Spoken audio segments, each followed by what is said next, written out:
먼저 기도하시겠습니다. 은혜와 사랑이 충만하신 거룩하신 아버지 하나님, 감사합니다. 우리에게 귀한 마음 허락해 주셔서 복음의 말씀을 듣고 구원을 받을 수 있도록 이 시간 주 성령님께서 크게 역사하시고 도와주시기를 진정 의지하고 부탁드립니다.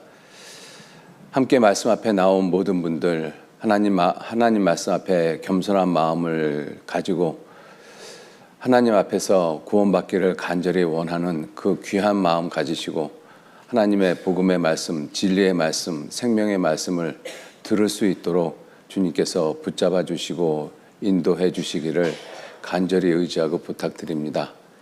구원하시는 그 능력이 오직 하나님과 예수 그리스도 주 성령님께만 있다라는 그 분명한 사실을 우리가 성경을 통해서 깨닫고 있습니다. 주 성령님께서 이 시간 우리 모두에게 귀한 능력으로 예수 그리스도께서 하신 일을 가르쳐 주시고 깨우쳐 주시고 그 놀라운 사실을 믿을 수 있도록 주님께서 함께 하시고 도와주시기만을 간절히 의지하고 부탁드립니다. 한 사람도 주님의 거룩한 말씀 앞에, 생명 말씀 앞에 이루어지는 영혼 없도록 이 시간 귀한 은혜 베풀어 주시기를 간절히 의지하고 바랍니다. 이 한 시간 온전히 주 성령님께만 의지합니다. 감사드리면서 예수님 이름으로 기도 올렸습니다. 아멘. 우리 요한복음 3장 16절 말씀 찾겠습니다. 요한복음 3장 16절 말씀.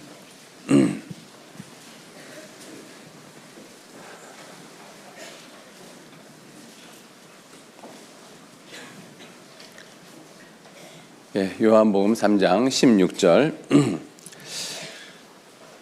찾으셨으면 한 절 말씀만 같이 읽겠습니다. 하나님이 세상을 이처럼 사랑하사 독생자를 주셨으니 이는 저를 믿는 자마다 멸망치 않고 영생을 얻게 하려 하심이니라. 오늘 말씀의 주제는 영원한 생명입니다. 영원한 생명을 얻는 것을 가리켜서 구원이라고 말씀을 하고 있습니다. 그 영원한 생명을 어떻게 얻는가 하면 믿음을 통해서 얻는다라고 말씀하셨습니다. 믿음을 통해서. 그리고 그 믿음은 어떠한 믿음이냐? 독생자 예수 그리스도를 믿는 믿음이라고 말씀을 하셨습니다.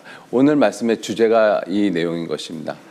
우리를 구원하시는 분이 누구신가 하면 하나님께서 우리를 구원하십니다.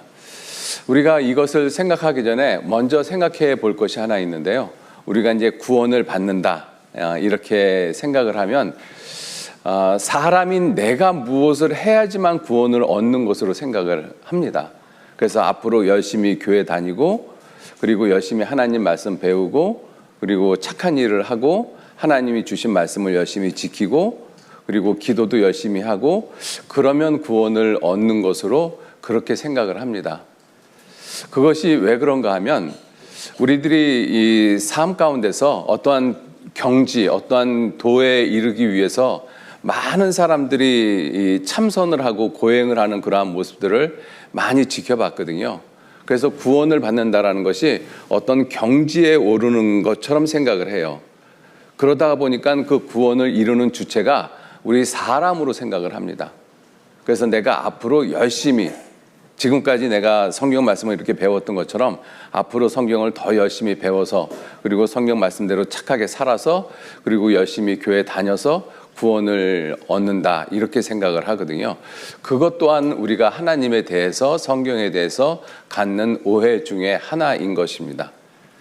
이 구원을 이루는 주체가 우리 사람이 아니고 하나님이 구원을 하십니다. 그래서 오늘 이 복음 말씀에서도 하나님이 세상에 있는 나를 이처럼 사랑하사 독생자 예수 그리스도를 주셨습니다. 그 예수님께서 이 땅에 오셔서 우리의 모든 죄를 다 담당하시고 십자가에서 피 흘려 돌아가심으로 우리의 죄를 다 용서하셨거든요. 그 사실을 믿는 자는 다시는 멸망하지 않고 다시는 지옥 가지 않고 영원한 생명을 얻게 하신다라고 말씀을 하셨습니다. 그래서 이 구원의 주체가 사람이 아니고 하나님이십니다. 이사야서 59장 16절 말씀해 보시면 15절 말씀서부터 제가 읽겠습니다. 이스라엘 땅에 성실이 없어지고 악을 떠나는 자가 탈취를 당하는데 그러한 모습을 보시면서 여호와께서 누가 보셨는가 하면 그러한 모습을 여호와 하나님께서 그 모습을 보셨습니다. 그리고 그러한 세상에 공평이 없는 것을 기뻐 아니하시고 사람이 없음을 보셨어요. 하나님과 사람 사이에 중보자가 없음을 보시고 그것을 이상히 여기셨습니다. 그래서 하나님께서 하시는 모습이 뭐냐면 여호와 하나님 자기 팔로 스스로 구원을 베푸셨다. 하나님께서 스스로 구원을 베푸셨어요. 그래서 구원의 주체가 누구시냐면 사람이 아니고 하나님께서 구원의 주체가 되신다라고 말씀을 하고 있습니다. 이것을 우리가 꼭 생각을 하셔야 돼요. 구원을 이루는 것이 사람이 무엇을 해서 착하게 열심히 해서 구원을 이루는 것이 아니고 하나님께서 스스로 구원을 베푸셨고 그 구원을 완성을 하셨습니다. 그 완성된 구원을 우리에게 선물로 주시는 거예요. 그래서 요한계시록 7장 10절 말씀에도 큰 소리로 외쳐 가로되 구원하심이 보좌에 앉으신 우리 하나님과 어린 양께 있도다. 사람에게 구원이 있는 것이 아닙니다. 사람은 자기가 어떠한 존재인지도 모르고 자기가 인생을 어떻게 시작을 했는지도 모르고 자기가 무슨 죄를 어떻게 지었는지도 모르고 그 죄를 어떻게 용서받을지도 몰라요. 그래서 구원은 사람에게 있지 않습니다. 구원은 오직 보좌에 앉으신 우리 하나님과 어린 양 예수 그리스도에게 구원이 있습니다. 그것을 주 성령 하나님께서 우리에게 깨우치시는 시간이 오늘 이 시간인 것이죠. 자, 그래서 구원은 하나님께서 우리에게 어떻게 주셨는가 하면 선물로 주셨어요. 에베소서 2장 8절 9절 말씀해 보시면 같이 한번 읽어보실까요? 너희가 그 은혜를 인하여 믿음으로 말미암아 구원을 얻었나니 이것이 너희에게서 난 것이 아니요 하나님의 선물이라. 그 은혜라는 것이 구원의 은혜거든요. 그 은혜를 어떻게 해요? 믿음으로 말미암아 구원을 얻었다. 이 구원이 무엇이냐? 그것이 하나님의 선물이다라고 말씀을 하십니다. 그러니까 선물을 준비하시는 주체가 누구시냐면 하나님이셔요. 하나님이 무슨 선물을 준비하시느냐? 구원이라는 선물을 준비하십니다. 그 구원이라는 선물을 받아야지만 지옥 가는 데서 천국으로 갈 수가 있어요. 내가 무엇을 열심히 착하게 해서 지옥 가는 사람이 천국 가는 것이 아니고 하나님이 주시는 구원의 선물을 받은 사람이 천국을 갑니다. 그래서 구원을 선물이라고 말씀하셨고 그 선물을 받아들이는 것을 믿음이라고 말씀을 하시는 거예요. 우리가 어떤 사람이 선물을 주시면 고맙습니다 하고 그것을 받잖아요. 마찬가지로 하나님이 구원의 선물을 내게 주셨는데 그것을 내가 어떻게 받느냐? 믿음으로 받습니다. 자, 그러한 말씀을 오늘 좀 드리려고 합니다. 그래서 이 구원은 하나님께서 말씀하시고 또 예수님께서 말씀하시기를 이렇게 말씀하셨어요. 돈 없는 자도 오라. 또 값 없는 자도 오라. 너희 목마른 자들아 물로 나오라. 돈 없는 자도 오라. 너희는 와서 사 먹되 돈 없이 값 없이 와서 포도주와 젖을 사라. 돈 없이 값 없이 어떻게 사죠?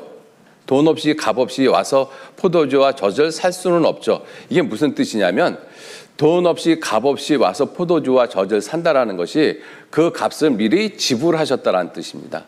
누가? 하나님이. 누구를 통해서? 하나님의 아들 예수님을 통해서. 그래서 우리의 죄값을 예수님이 다 지불해놨으니 그 사실을 믿고 하나님께로 돌아오라고 말씀하시는 것입니다. 그것이 구원이라고 말씀을 하셨거든요.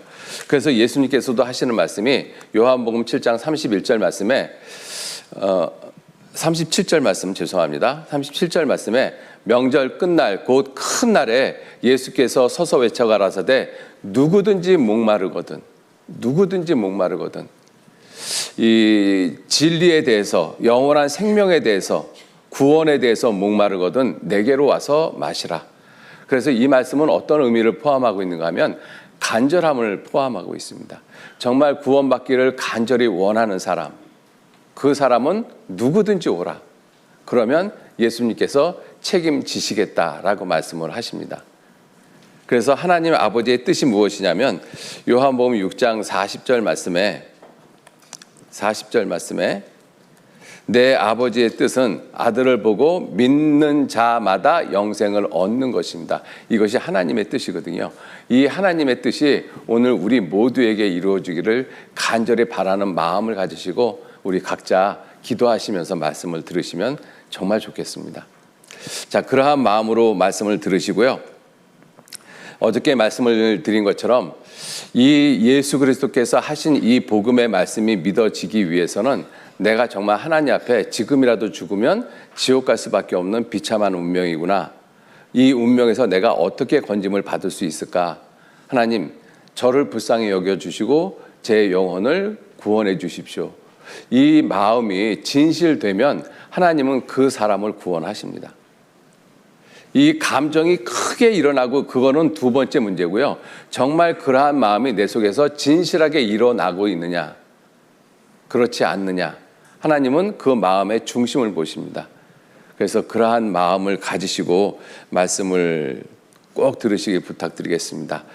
자, 이 구원에 대한 말씀을 우리가 배우기 전에 우리가 먼저 하나 알아야 될 것이 하나 있어요. 그것이 무엇이냐면 율법 사상 또는 적선 사상이라고 하는 것입니다. 율법 사상이라는 것이 뭐냐면 하나님이 이스라엘 백성들에게 계명을 주셨거든요. 십계명을 주셨습니다. 그 십계명을 주시고 구약 성경에서는 뭐라고 말씀하셨는가 하면 레위기 18장 5절에 너희는 나의 규례와 법도를 지키라. 사람이 이를 행하면, 사람이 하나님이 주신 율법을 지키면 그로 인하여 살리라. 그래서 10가지 계명을 주시면서 이거 지켜라. 지키면 너희가 살 것이다. 못 지키면 지옥이다. 이렇게 말씀을 하신 거예요. 그래서 지금도 이 유대인들 가운데 바리새인들은 이 율법을 지키려고 굉장히 노력을 합니다. 그리고 지금 현재 이 기독교 안에 있는 그런 어떠한 그 단체 안에서도 하나님의 율법을 한 가지도 한 번도 범하지 않고 지키려고 열심히 노력하고 살죠. 왜? 그래야지만 천국 간다라고 생각하니까. 그래야지만 영원한 생명을 얻는다라고 생각을 하니까. 구약시대 때는 분명히 하나님께서 그 율법을 주시면서 말씀하시기를 이를 지키라. 그리하면 그로 인하여 살 것이다. 구원을 얻을 것이다.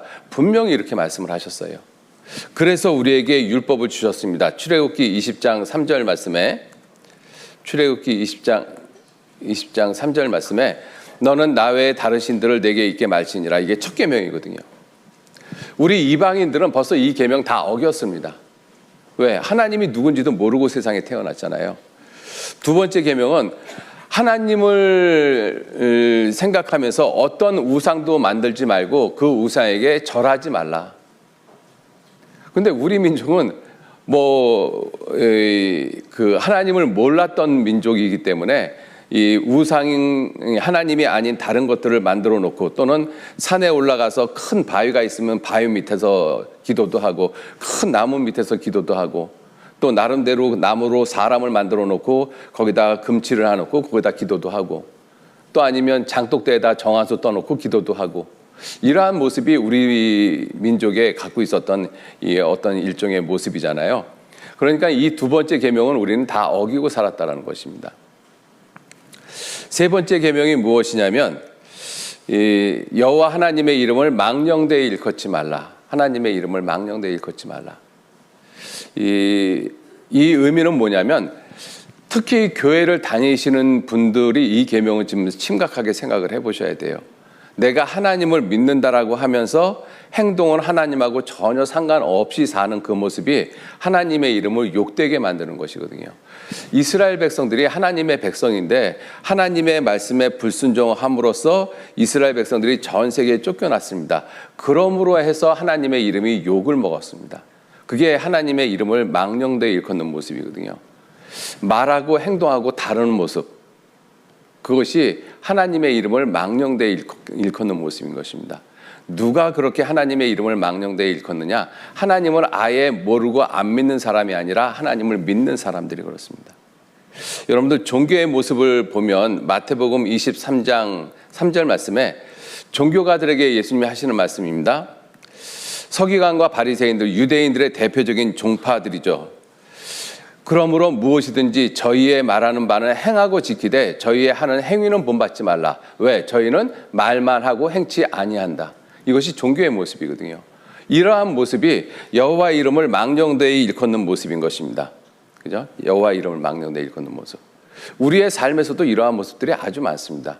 하나님을 믿는다라고 하면서도 하나님의 말씀, 하나님의 뜻, 이거하고는 전혀 상관없이 살아가는 그 모습이 망령되이 일컫는 모습이죠.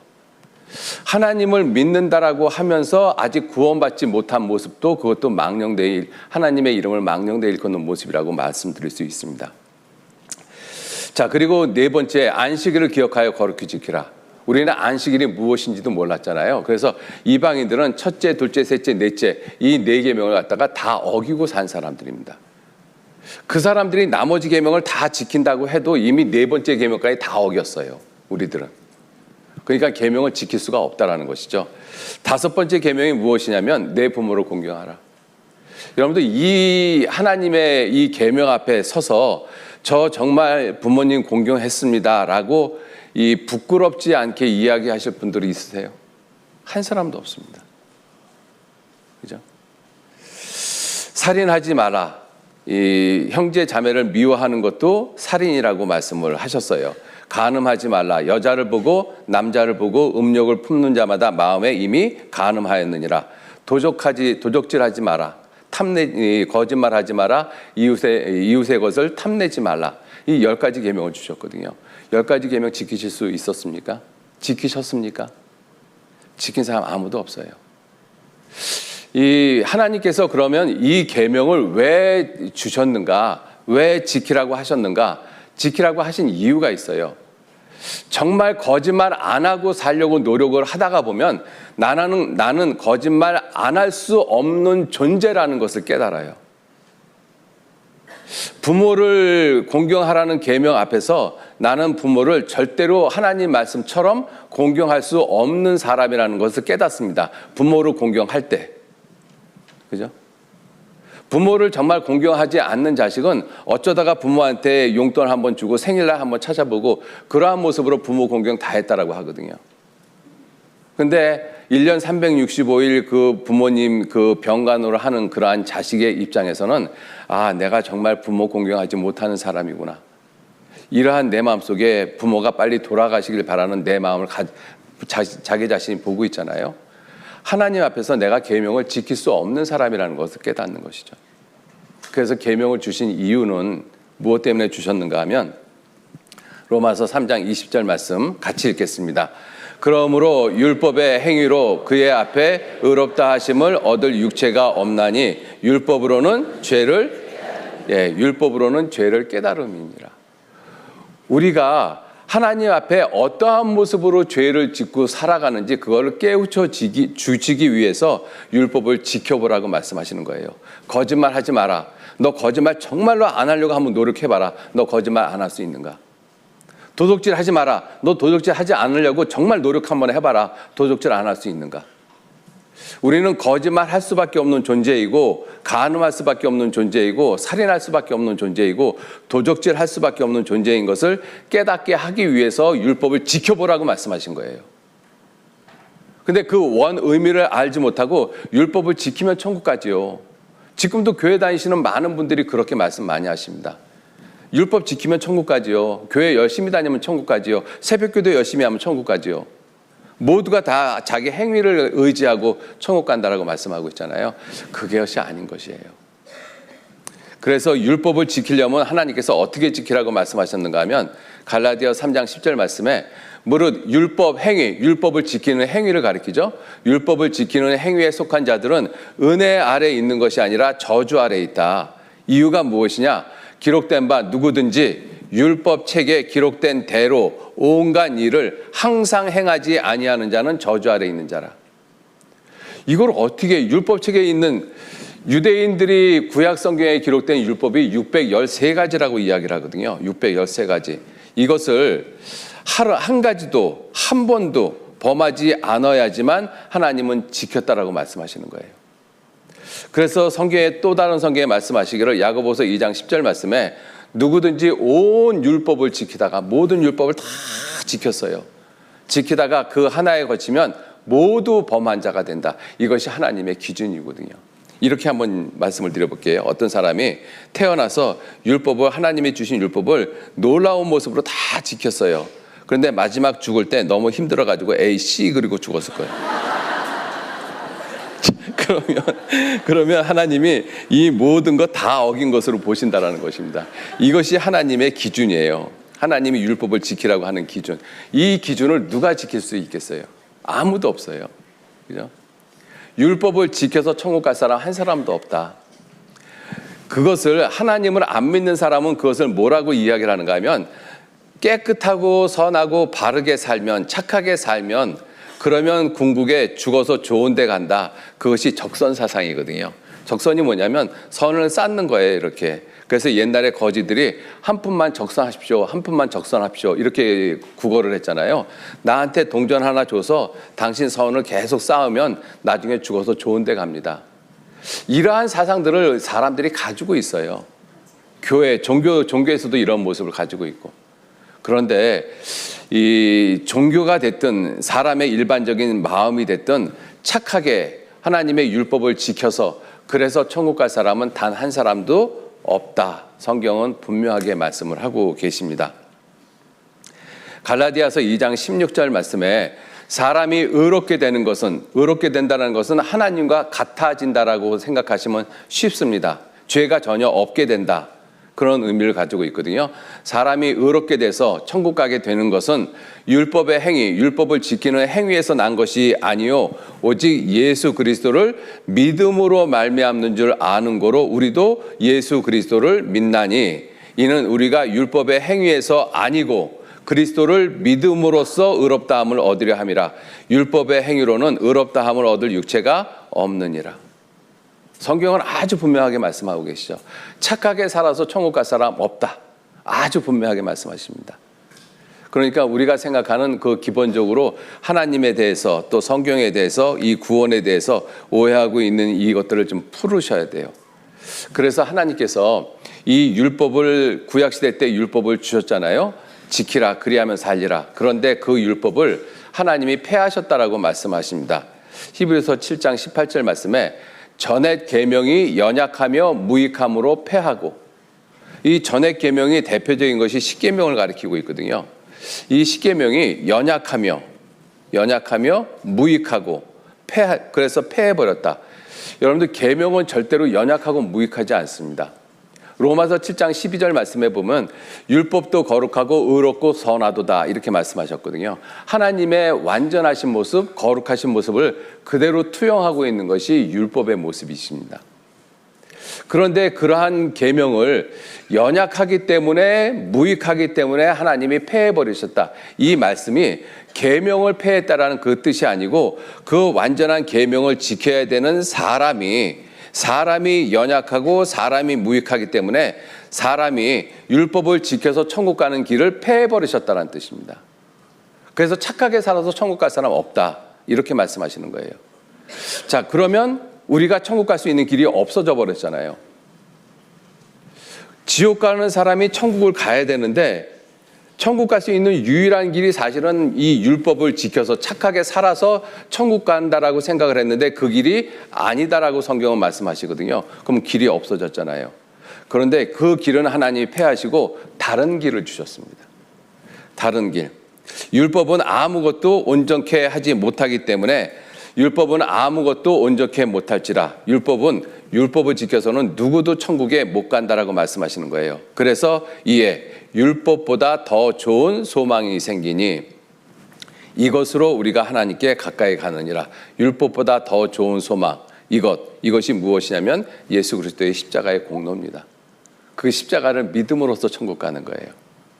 그래서 지켜서 천국 가는 것, 내가 무엇을 해서 천국 가는 것이 아니라 하나님이 내게 주신 선물을 받음으로써 우리가 천국 가는 거예요. 얼마나 쉽게 해놓으셨어요. 그죠? 그래서 구원은 우리 사람의 입장에서 구원받는 것은 굉장히 쉬운 일입니다. 그런데 그 구원을 이루시는 하나님의 입장에서는 천지를 창조한 일보다 더 어려운 일이셔요. 왜냐하면 천지를 창조할 때 하나님은 땀 한 방울, 피 한 방울 안 흘리셨습니다. 근데 나 같은 죄인을 구원하는 일을 하시는 그 일에 하나님은 자기 아들을 죽는 데까지 내어주시고 예수님은 물과 피를 다 흘리셨어요.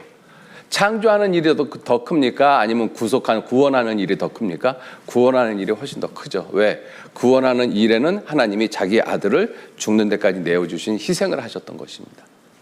그래서 너희가 이같이 큰 구원을 등한히 여기면 어찌 피하리요? 하나님이 이렇게 말씀하신 것이죠. 자, 그래서 우리가 이 율법을 지켜서 착하게 살아서 천국 간다, 이 생각은 이제 버리고 그 율법보다 더 좋은 소망, 그 더 좋은 소망이 무엇이냐? 예수 그리스도를 믿는 믿음으로 우리가 천국 갑니다. 그래서 율법보다 더 나은 것, 그래서 히브리서 8장 6절 말씀에 그러나 이제 그가, 예수님을 가리키시죠? 예수님이 더 나은, 율법보다 더 나은 직분을 얻으셨으니 이는 율법보다 더 좋은 약속으로 세우신 율법보다 더 좋은 언약의 중보시라. 그래서 율법보다 더 나은 예수 그리스도의 공로를 통해서 우리가 천국에 갑니다. 자, 그러면 이제 생각해야 될 것이 무엇이냐면 예수 그리스도 그분이 누구시냐 하는 거예요. 여러분들 예수님 아십니까? 이렇게 여쭤보면 예수님 하나님 아들이십니다. 이렇게 정확하게 답변을 하시거든요. 맞습니다. 예수님 하나님 아들이시거든요. 그런데 그 하나님의 아들이시라는 그 표현, 이 의미를 우리들이 어떻게 받아들이고 생각하고 있는지 생각해 보셔야 돼요. 우리가 예수님 자신이 하나님의 아들이라고 표현하시잖아요. 하나님을 아버지라고 표현하시고, 그래서 예수님이 요한복음 10장 30절에도 나와 아버지는 하나이시니라. 예수님이 자신을 하나님의 아들이라고 표현하시거든요. 그 하나님의 아들이라는 그 의미를 우리는 어떻게 생각하고 있는지 한번 생각해 보셔야 돼요.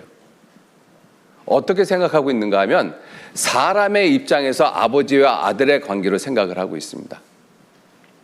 여러분들, 인간의 관계에서 아버지와 아들의 관계로 생각을 하면 아버지가 이제 걸음마 하는 아들을 데리고 다니고 있잖아요. 그 아들을 보면 아버지보다는 훨씬 못한 존재죠. 아버지와 같은 모습이긴 하지만 아버지보다는 못한 존재잖아요. 예수님을 마치 그와 같은 모습으로 생각합니다. 하나님이긴 하시지만 하나님 아버지보다는 좀 못하신 분, 이렇게 생각을 하거든요. 그렇게 생각하는 이유가 무엇이냐면 예수님을 하나님의 아들이라는 그 표현을 인간적인 관점으로 바라보기 때문에 그래요. 그래서 예수님을 어떻게들 이야기를 많이 하는가 하면 교회 다니시는 분들, 교회 안 다니시는 분들은 그런 표현 잘 안 하시는데 하나님의 아들이십니다. 그리고 또 물어보시면 하나님 같으신 분이요, 이렇게 이야기를 하거든요. 하나님 같으신 분. 여러분들, 예수님이 하나님 같으신 분이라고 이야기를 하는 것은 예수님을 철저하게 모독하는 말입니다. 제가 여기 계신 분 앞에서 사람같이 생기셨네요 그러면 기분 좋아요? 사람한테 사람같이 생겼다라고 하면 그건 욕이잖아요. 그죠? 예수님은 하나님인데 하나님 같다라고 하면 어떻게 해요? 그죠? 이게 우리가 예수님에 대한 오해인 것입니다. 여러분들, 예수님은 구약 성경에 여호와 하나님이셔요. 그 여호와 하나님이 사람의 모습을 입고 이 땅에 오신 분이십니다. 우주 만물 천지를 창조하신 그 창조주 하나님이 사람의 모습을 입고 이 땅에 오신 분이셔요. 여러분들, 우리가 예수님을 그렇게 생각을 하셔야 됩니다. 예수님은 하나님이셔요. 하나님. 본질이 하나님이십니다. 그래서 하나님, 그 본질이 하나님이신 그분이 사람처럼 사람같이 되신 분이시거든요. 그런데 우리는 예수님을 단지 사람으로만 생각을 해요. 또 어떤 사람은 예수님은 사람이 아니다, 이렇게 생각하는 사람이 있어요. 예수님은 하나님이실 뿐이다, 사람은 아니시다라고 이야기를 하거든요. 그것도 잘못된 거예요. 예수님은 하나님이시고 사람같이 되신 분이셔요. 여러분들, 이 하나님이 사람과 같이 됐다라고 하는 이 표현이 얼마나 놀라운 표현인지 한번 생각해 보셔요. 천지를 창조하신 창조주가 사람처럼 됐다. 제가 그거를 오늘 새벽에 좀 생각을 하다가 이걸 좀 생각을 해봤어요. 이 미국에 가면 이 필라델피아에 켄싱턴이라는 도시가 있거든요. 그 켄싱턴이라는 도시가 마약의 거리, 이러한 별칭이 붙어 있습니다. 왜냐하면 이 펜타닐에 중독된 사람들이 그 거리에 너무나 많아요. 그 펜타닐에 중독된 사람들이 이러한 모습이거든요.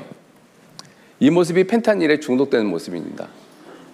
우리가 보통 사람이면 정상적인 그러한 모습으로 이러한 이 자세를 취하고 1시간, 2시간 있는 것이 불가능하거든요. 근데 펜타닐에 중독되어 있는 사람은 근육 자체가 경직이 돼서 경직된 상태로 그대로 있는 거예요. 굉장히 불편해 보이잖아요. 이 사람 같은 경우 한번 보세요. 이거 한번 이 자세 한번 취해 볼 수 있겠어요? 근데 이러고 몇 시간을 있는 거예요. 여기가 지금 마약에 중독된 켄시턴이라는 도시거든요. 여러분들한테 이 사람들을 구원하기 위해서 여러분 이 모습으로 들어가실래요? 이렇게 물어보면 네, 기꺼이 내가 그렇게 하겠습니다라고 할 분 계셔요? 제 자신한테 물어봐도 저는 못하겠어요. 저는 싫습니다. 이러한 도시에 들어가는 것조차가 싫어요. 이러한 지저분한 도시에, 이러한 좀비들과 같은 세상이 가득한 이러한 세상에 내가 그 사람들을 구원하기 위해서 내가 그 좀비의 모습으로 된다는 건 그건 제 자신이 상상하기가 싫더라고요. 그런데 예수님이 이거보다 더한 세상에 오신 것이 예수님의 모습이신 거예요. 그죠? 예수님, 우리가 성경을 읽다가 보면 우리 사람을 하나님이 뭐라고 말씀하셨는가 하면 욥기 25장 6절 말씀에 하물며 벌레인 사람 구더기인 인생이랴 이렇게 말씀하셨어요. 죄를 짓고 살다가 죽으면 지옥 갈 수밖에 없는 모든 인생을 하나님이 어떻게 보셨는가 하면 구더기 인생, 벌레 인생 이렇게 보셨어요. 그 구더기와 벌레가 우글거리는 그 세상에 하나님이 오신 거예요. 그 벌레와 구더기의 모습을 입고. 여러분들 그게 이해되십니까? 여러분들 그거 하나만 생각을 해봐도 예수님이 사람으로 이 세상에 오셨다는 그 하나가 얼마나 놀라운 은혜인지 몰라요. 그런데 예수님이 그렇게 오실 것을 구약시대 때 미리 예언을 하셨어요. 이사야 9장 6절 말씀에 이는 한 아기가 우리에게 낳고 한 아들을 우리에게 주신 바 되었는데 그 어깨는 정사를 메었고 그 이름은 기묘자라 모사라 전능하신 하나님이라. 누가? 한 아기가. 영전하시는 아버지라. 누가? 한 아들이 평강의 왕이라 할 것임이라. 세상에 사람의 모습을 입고 온 한 아기 한 아들이 있는데 그분이 누구냐? 전능하신 하나님, 영존하시는 아버지, 평강의 왕이다 라고 말씀하셨어요. 이 예수님이 어떻게 세상에 올 것을 예언하셨는가 하면 이사야 7장 14절 말씀에 같이 읽겠습니다. 그러므로 주께서 친히 징조로 너에게 주실 것이라. 보라, 처녀가 잉태하여 아들을 낳을 것이요 그 이름을 임마누엘이라 하리라. 처녀가 잉태해서 아들을 낳을 것이다.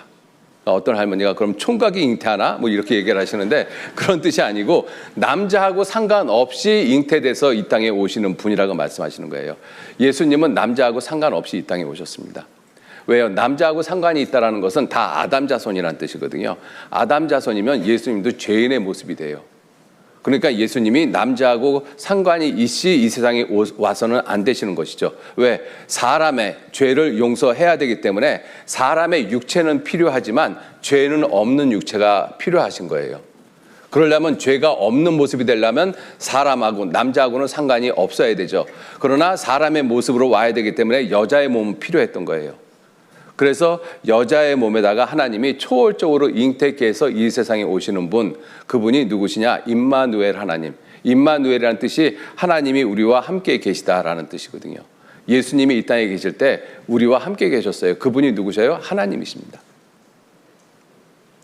자, 이 예언의 말대로 예수님이 정말로 오셨어요. 마태복음 1장 18절에 그 예수님의 탄생을 이렇게 기록하고 있습니다. 예수 그리스도의 나심은 이러하니라. 그 모친 마리아가 요셉과 정혼, 약혼하고 동거하기 전에 아직 이 몸을 섞기 전에 성령으로 잉태된 것이 나타났더니 성령이 누구시냐면 하나님이시거든요. 성령으로 잉태됐습니다. 남자가 잉태를 시킨 것이 아니라 성령으로 잉태케 되어졌다. 성경은 분명히 말씀을 하시고 있죠. 자, 그러다가 보니까 이 약혼자 요셉의 입장에서는 자기하고 아무 관계도 없었던 마리아의 배가 점점 불러오잖아요. 그래서 이건 뭔가 잘못됐다라고 해서 그 약혼을 파혼하려고 생각을 하고 있었어요. 그 남편 요셉은 의로운 사람이라 저를 마리아가 잉태된 것을 드러내지 아니하고 가만히 약혼을 끊고자 생각을 했던 것이죠. 이 일을 생각할 때 주의 사자가 현몽, 꿈에 나타나서 가로되 다윗의 자손 요셉아 내 아내 마리아 데려오기를 무서워 말라. 저에게 잉태된 자는 무엇으로 된 것이라? 성령으로 된 것이라. 사람이 잉태케 한 것이 아니다. 그죠? 그리고 계속 말씀하시기를 아들을 낳으리니 이름을 예수라 하라. 예수란 이름이 무슨 뜻이냐면 구원이란 뜻입니다. 예수란 이름이. 천하 인간에게 구원을 얻을 만한 이름을 우리 사람에게 주신 일이 없습니다. 예수 그리스도 외에는 구원을 얻을 만한 이름을 하나님이 인간 역사 가운데 주신 적이 없어요. 오직 예수님만 구원이십니다. 이 마리아를 통해서 이 세상에 오신 그분의 이름이 예수님, 그분을 가리켜서 하나님의 아들이라고 말씀하시는 거예요. 그 예수님이 왜 오셨는가? 구원 때문에 오셨습니다. 구원 때문에. 그죠? 그래서 예수님은 죄가 없다라고 말씀을 하셔요. 예수님께서는 요한 1서 5장 3장 5절 말씀에 예수님이 우리 죄를 없이 하려고 내 죄를 없이 하려고 나타내신 바 된 것을 너희가 아나니 그에게는 죄가 없느니라. 그에게는 죄가 없느니라. 죄 없는 사람이다. 왜? 사람이 잉태케 한 것이 아니라 성령 하나님께서 잉태케 해서 여자의 몸에서 나신 하나님이시기 때문에 그렇습니다. 그래서 성경은 이 예수님에 대해서 요한 1서 5장 20절 말씀에 또 아는 것은 하나님의 아들이 이르러, 하나님의 아들 예수님이시죠. 하나님의 아들이 이르러 우리에게 지식을 주셨어요. 무슨 지식을 주셨는가 하면 우리로 참된 자를 알게 하는 지식. 이 참된 자가 누구시냐면 하나님이십니다. 그죠? 이 참된 자를 알게 하셔서 예수님을 통해서 우리가 참된 자를 아는 것입니다. 예수님을 통해서 나와 아버지는 하나라고 말씀하셨기 때문에 알게 하신 것과 또한 우리가 참된 자 하나님이시죠. 곧 그의 아들 예수 그리스도 안에 있는 것이니 예수님은 참 하나님이시요 영생이시라. 예수님을 참 하나님이라고 말씀하고 계셔요. 그래서 우리가 예수님을 하나님 같으신 분이라고 표현하는 것은 절대적으로 잘못된 것입니다. 성경은 예수님이 하나님이시라고 거듭거듭 말씀을 하고 계셔요. 조상들도 저희 것이요 육신으로 하면 그리스도가 예수님이 저희에게서 이스라엘 백성에게서 나셨으니 예수님은 만물 위에 계셔 세세의 찬양을 받으실 누구시라? 하나님이시라. 예, 하나님이시라. 성경은 아주 분명하게 말씀을 하고 있잖아요. 성경이 사실이지 않습니까? 우리가 성경이 사실이라는 것을 계속 배워왔잖아요. 그 성경이 사실인 것을 배워온 이유는 이와 같은 말씀들이 사실이라는 것을 우리가 깨닫기 위해서 성경을 사실로 배우는 거예요. 성경이 사실인 것을 믿지 못하면 이와 같은 말씀, 저는 만물 위에 계셔 세세의 찬양을 받으실 하나님이란 말씀이 마음에 와닿지 않죠. 절대적으로. 빌립보서 2장 5절 말씀에도 이렇게 말씀하셔요. 너희 안에 이 마음을 품으라. 곧 그리스도 예수의 마음이니 그는 근본 하나님의 본체시나 본질이 하나님이라고 말씀하시죠. 그는 근본 하나님 본체시다. 본질이 하나님이시다. 그런데 하나님과 동등됨을 취할 것으로 여기지 아니했다. 하나님이신데 하나님과 동등됨을 취할 것으로 여기지 아니했다. 왜? 이유가 무엇이냐? 오히려 자기를 비워 종의 형체를 가져 사람들과 같이 되었기 때문이다. 사람들과 같이 되시려고. 여기서 표현에 굉장히 중요한 것이 있어요. 사람이 되셨다라고 표현 안 하시고 사람들과 같이 되었다라고 표현하십니다. 분명히 우리가 성경을 읽다 보면 예수님이 하나님이시고 사람이시기 때문에 사람이신 곧 예수 이렇게 표현하신 부분들도 있거든요. 그러면 얼마든지 사람이 되었다라고 표현하실 수 있는데 이 성경 말씀에는 사람들과 같이 되었다라고 표현하고 계셔요. 무슨 뜻이에요? 본질이 하나님이시기 때문에 예수님은 사람이 될 수가 없는 거예요. 사실은 사람들과 같이 되실 뿐이지. 여러분들 이렇게 한번 생각해 보세요. 우리 사람이 구원을 받으면 하나님이 되는 것이 아니라 하나님처럼 되어집니다. 구원을 받고 내가 하나님이 됐다라고 생각하면 그건 큰 오산이에요. 어느 누구도 하나님이 될 수는 없습니다. 하나님은 홀로 하나님이신 거예요.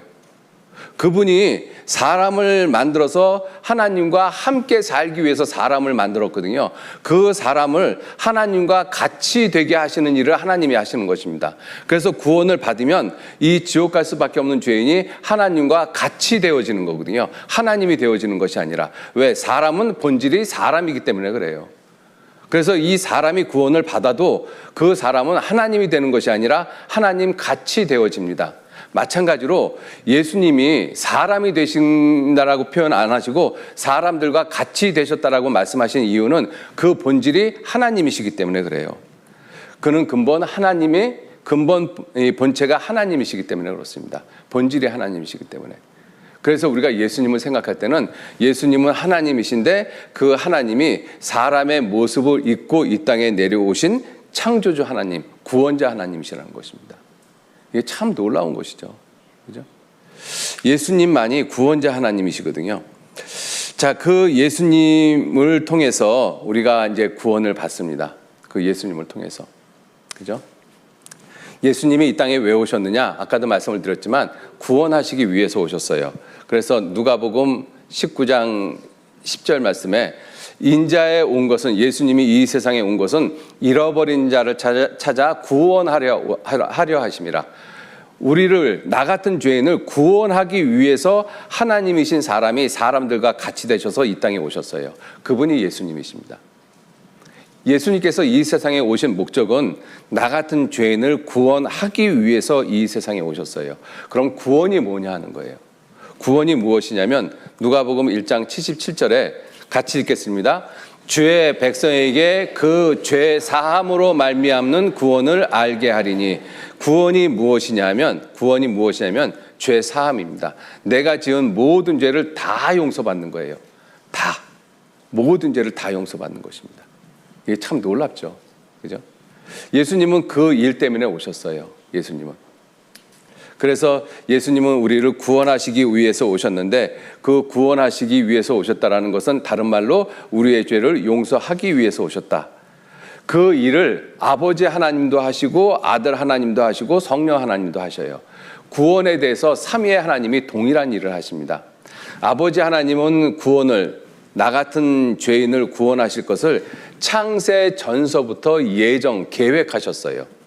그리고 아들 하나님은 때가 참에 여자의 몸에서 나셔서 이 세상에 사람들과 같이 되셔서 이 세상에 오셔서 우리의 모든 죄를 다 담당하시고 십자가에 돌아가셔서 피 흘리고 돌아가셔서 그리고 우리의 죄를 다 용서하셨습니다. 예수님은 그래서 구원을 이루셨어요. 예수님이 십자가 돌아가실 때 다 이루었다 이렇게 말씀하고 돌아가시잖아요.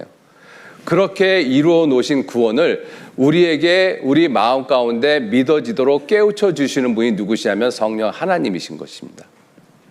그래서 성령 하나님은 그 일을 하셔요. 성령 하나님이 하시는 일 중에 가장 놀라운 일이 무슨 일이냐면 요한복음 15장 26절에 내가 아버지께로서 너희에게 보낼 보혜사, 곧 아버지께로서 나오시는 진리의 성령이 오실 때 그가 나를 증거하실 것이요. 그가 나를 증거하실 것이요. 예수님이 나를 위해서 피 흘려 돌아가셔서 내 죄를 영원히 용서하신 것을, 그것을 증거하시고 그것을 믿어지게 하시는 분이 성령 하나님이십니다. 그죠? 그러니까 삼위의 하나님이 동일하게 나 같은 죄인을 천국으로 끌어올리는 그 일에 똑같은 일을 하고 계시다라는 것입니다. 아버지 하나님은 구원을 계획하셨고 아들 하나님은 그 구원을 이루셨고 성령 하나님은 그 구원을 믿어지게 하시고 똑같은 일을 하시잖아요. 우리가 이걸 생각해 보면 그 삼위의 하나님이 내가 도대체 뭐라고, 나 같은 사람을 위해서 그 삼위의 하나님이 똑같은 일을 하십니까? 그게 놀라운 하나님의 사랑인 거예요. 하나님이 우리를 사랑하신 그 사랑이 인간이 이해할 수 있는 사랑으로 사랑하신 것이 아니에요. 그죠? 자, 그 일을 위해서 예수님이 이 세상에 오셨어요. 나 같은 죄인을 구원하기 위해서 이 세상에 오셨어요. 자, 우리가 예수님께서 우리의 죄를 용서하기 위해서 하나님께 하시는 일이 있거든요. 그것이 무슨 일이냐면 하나님께 제사 드리는 일을 하셨어요. 그래서 예수님이 제사를 드리는 그 제사를 히브리서 10장 12절에 오직 그리스도는 죄를 위하여, 나 같은 사람의 죄를 위해서 한 영원한 제사를 드리셨다. 누구에게? 하나님께 드리셨다. 이 영원한 제사를 드렸다. 여기에서 이 제사가 무슨 뜻인지 먼저 좀 생각을 해보셔야 돼요. 이 영원한 제사를 드렸다라는 것이 우리의 죄를 용서하시는 구원을 이루시는 일을 하셨다는 뜻이거든요. 그러면 그 구원을 이루기 위해서 예수님은 하나님께 영원한 제사를 드리셨어요. 하나님께. 그럼 이 제사의 의미가 무엇이냐 하는 거예요. 우리 한국 사람들은 제사를 연초에, 그죠? 새해가 되면 제사를 드리고, 그 다음에 추석 명절에도 제사를 드리잖아요. 조상들한테. 그런 것을 이제 제사로 생각을 하시는데, 사실 제사의 가장 근본적인 뜻은 뭐냐면, 사람이 하나님께 죄를 용서받는 행위를 제사라고 이야기를 합니다. 그것이 다른 종교에 다 퍼졌는데 똑같은 의미를 가지고 있어요. 모든 종교에서도 자기가 섬기는 신들에게 제사를 드리잖아요. 그죠? 다 제사를 드립니다. 그 제사를 드리는 이유가 뭐예요? 자기가 섬기는 신을 달래기 위해서예요. 그러한 내용이 성경에서부터 파생되어진 것이거든요. 그래서 성경에서 말씀하시는 이 제사의 가장 근본적인 뜻이 무엇이냐면, 사람이 지은 죄를 하나님께 용서받는 행위, 그것을 제사라고 이야기를 합니다. 자, 그럼 여기서 생각해 볼 것이, 이 제사를 사람이 이 제사를 하나님께 먼저 드렸을까요? 아니면 하나님이 사람에게 이 제사를 드리라고 했을까요? 어떻을 것 같아요? 내가 죄를 졌으니까 하나님 앞에 죄를 용서받는 제사를 드려야 되겠다. 이래서 사람이 제사를 드렸을 것 같습니까? 여러분들이 사람을 보면은요, 사람은 죄를 짓고 자기 죄에 대해서 어떻게 해야 될 생각조차도 못하고 있는 것이 죄인의 모습인 거예요. 여러분들 죄인의 모습을 한번 생각해 보셔요. 이 사람이 과연 죄를 짓고 하나님 앞에 죄를 용서받고자 하는 마음이 털끝만큼이라도 있었는가? 아담이 범죄했잖아요. 창세기 3장 6절에 여자가 그 나무를 본즉 먹음직도 하고 보암직도 하고 지혜롭게 할 만큼 탐스럽기도 한 나무인지라, 여자가 그 실과를 따먹고 하나님한테 범죄했죠. 그죠? 그리고 자기와 함께한 남편에게도 주매 그도 먹은지라. 그래서 죄는 누가 먼저 졌는가 하면 여자가 먼저 졌어요. 그래서 옛날 할머니들이 내가 죄가 많아서 여자로 태어났지. 예, 그 말 맞아요. 예. 여자가 먼저 죄를 봤거든요. 이 죄를 지었습니다. 성경 디모데 전서에도 그렇게 말씀을 하고 계셔요. 자, 여자가 먼저 그 선악과를 따먹고 자기와 함께한 남편에게도 주매 그도 먹은지라. 그래서 여자 말 안 듣는 남자도 없어요. 또 보면, 그죠? 자, 이렇게 된 결과가 무엇이냐? 이런 죄를 짓고 사람이 제일 먼저 하는 행동이, 내가 죄를 졌지, 하나님 앞에 죄를 졌지, 하나님 앞에 이 죄를 어떻게 용서받을까? 이거 생각한 것이 아니에요. 제일 먼저 하는 행동이, 이에 그들의 눈이 밝아 자기들의 몸이 벗은 줄 알고 무화과 나무 잎을 엮어 치마를 하였더라. 이게 무슨 뜻이냐면, 눈이 밝아 자기 몸이 벗은 줄 알았어요. 무슨 뜻이에요? 부끄러웠다라는 것입니다. 그죠? 놀랍게도 죄를 지면은요, 부끄러움이 있어요. 내가 제일 처음에 죄를 지잖아요. 부끄러운 것이 있습니다. 죄는 그걸 나한테 분명하게 지적을 해주거든요. 그래서 어머니들이 이제 말 막 배우는 아이들이 거짓말 하는지 안 하는지를 그 아이 얼굴 보면 금세 알 수 있거든요. 아이가 처음에 거짓말 하면요, 얼굴이 빨개가지고 거짓말 하거든요. 부끄럽다는 걸 본인이 알아요. 부끄럽다는 것을. 그죠? 처음에 남의 것을 막 훔칠 때 손이 막 떨리잖아요. 왜 그래요? 부끄러운 걸 알기 때문에 그렇습니다. 그 죄가 두렵다라는 걸 알기 때문에. 그래서 그들이 한 것이 뭐예요? 치마를 했어요. 치마를 해 입었어요.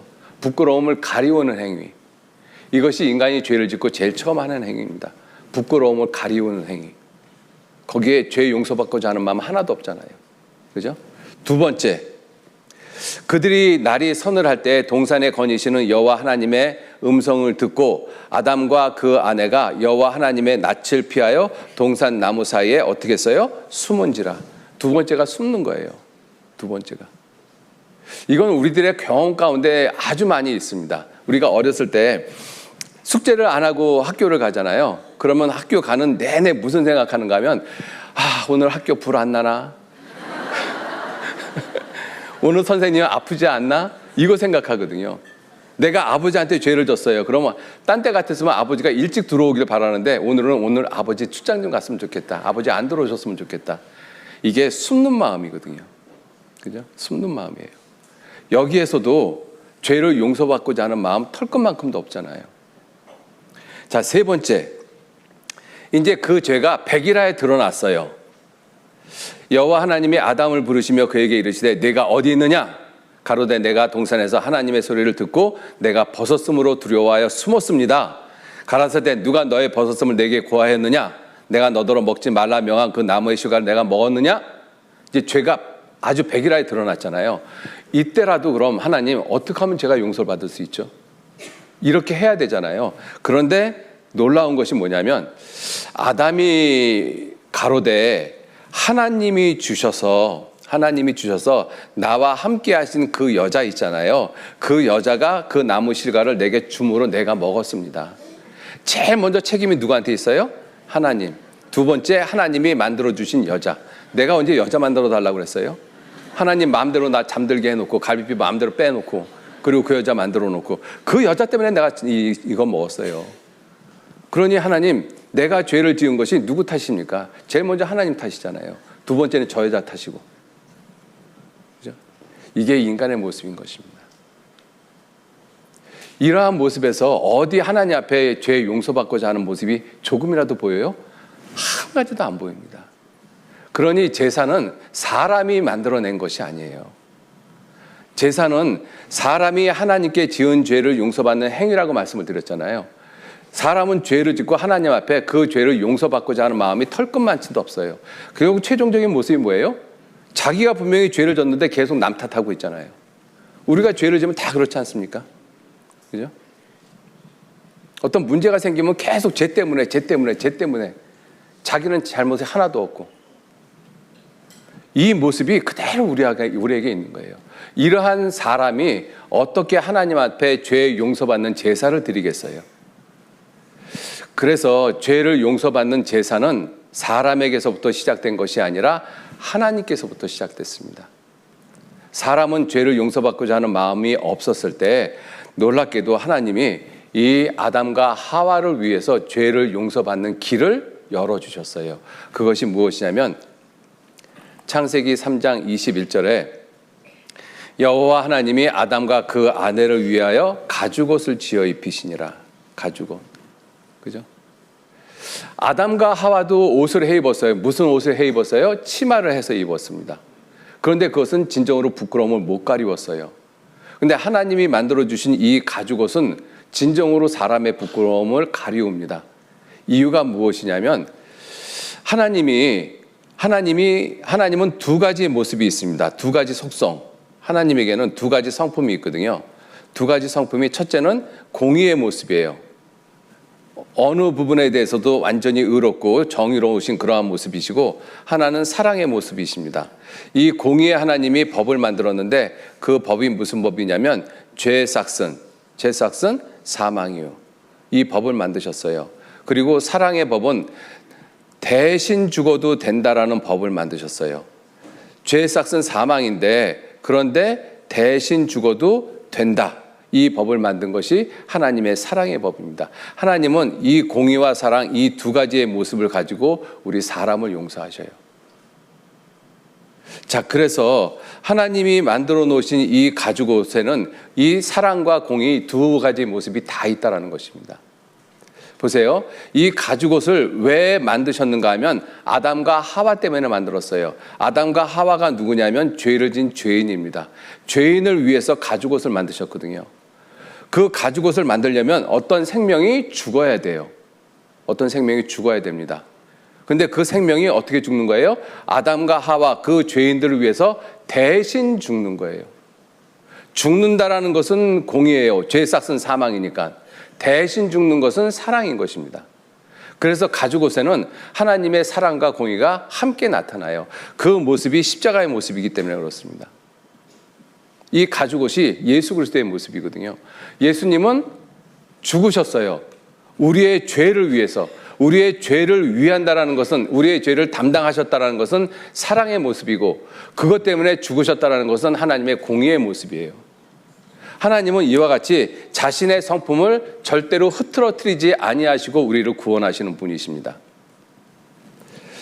이사야서 45장 21절 말씀에 너희는 고하며 진술하고 또 피차 상의하여 보라. 이 일을 이전부터 보인 자가 누구냐?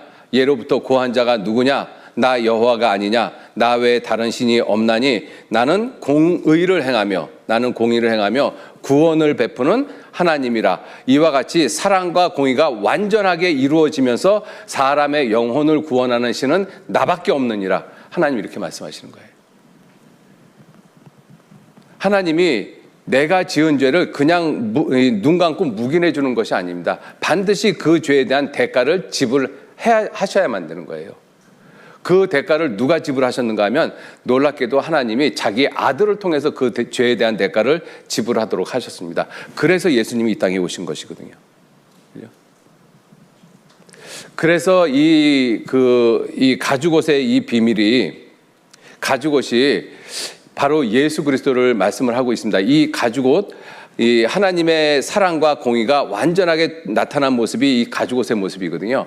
이것이 좀 더 확장된 모습이 무엇이냐면 가인이 아벨을 죽였을 때의 모습인 것입니다. 창세기 4장 한번 보시죠.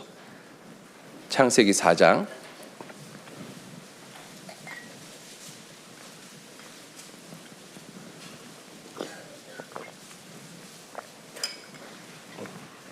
창세기 4장 보시겠습니다.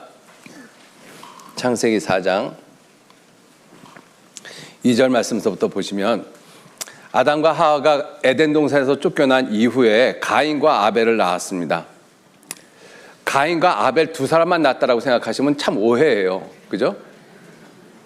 아담이 930세를 살았거든요. 그런데 가인과 아벨 두 사람만 낳겠어요? 아니면 줄줄이 많이 낳겠어요? 근데 여기서는 가인과 아벨이라는 것은 하나님 앞에 제사를 드리는 그 두 종류의 사람을 설명하려고 말씀하시는 것입니다. 가인과 아벨을 낳았는데 아벨은 양치는 자였고 가인은 농사하는 자였습니다. 세월이 지났어요. 얼마 정도의 시간이 지났는지 모르지만 세월이 지난 후에 가인은 땅의 소산으로 제물을 삼아 여호와께 드렸고 아벨은 자기도 양의 첫 새끼와 기름으로 드렸다. 그랬는데 하나님께서 아벨의 제사는 제물은 기쁘게 받으셨어요. 근데 가인의 제사는 안 받았거든요. 여러분들 이것을 이 교회 다니시는 분들이 설명하시기를 가인은 정성 없이 제사를 드렸고 아벨은 정성 있게 제사를 드렸다라고 이야기를 하거든요. 근데 이건 정성의 문제가 아닌 것입니다. 믿음의 문제인 거예요. 왜냐하면 이 창세기에서 가인과 아벨의 제사에서 하나님이 아벨의 제사를 왜 받았는지 답이 없어요. 그 답이 어디에 있는가 하면 신약 성경에 나옵니다. 히브리서 11장 4절 말씀에 믿음으로 아벨은 가인보다 더 나은 제사를 드렸다. 아벨은 가인보다 더 나은 제사를 하나님께 드렸는데 그 이유가 무엇이냐? 믿음 때문이다. 믿음. 그럼 우리가 이제 이걸 생각해 볼 필요가 있죠. 가인하고 아벨이 하나님께 제사를 드렸는데 하나님이 아벨의 제물은 연락을 하셨어요. 기쁘게 받으셨어요. 가인의 제사는 안 받으셨습니다. 이걸 그림으로 잠깐 보시면 이러한 모습이죠. 가인은 이와 같이 자기가 1년 동안 피땀 흘려서 지은 농산물을 정성스럽게 올려놓고 제사를 드렸습니다.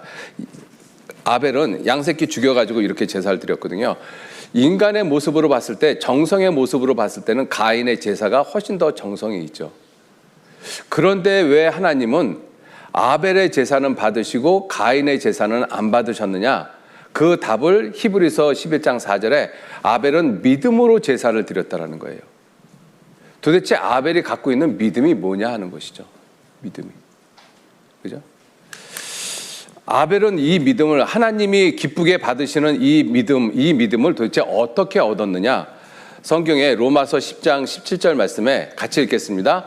그러므로 믿음은 들음에서 나며 들음은 그리스도의 말씀으로 말미암았느니라. 믿음은 들음에서 납니다.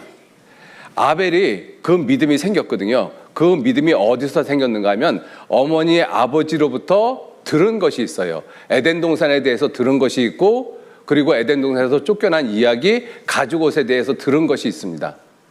그것을 듣고 깨달은 것이 있어요. 그리스도의 말씀으로 말미암았다. 들음은. 그죠?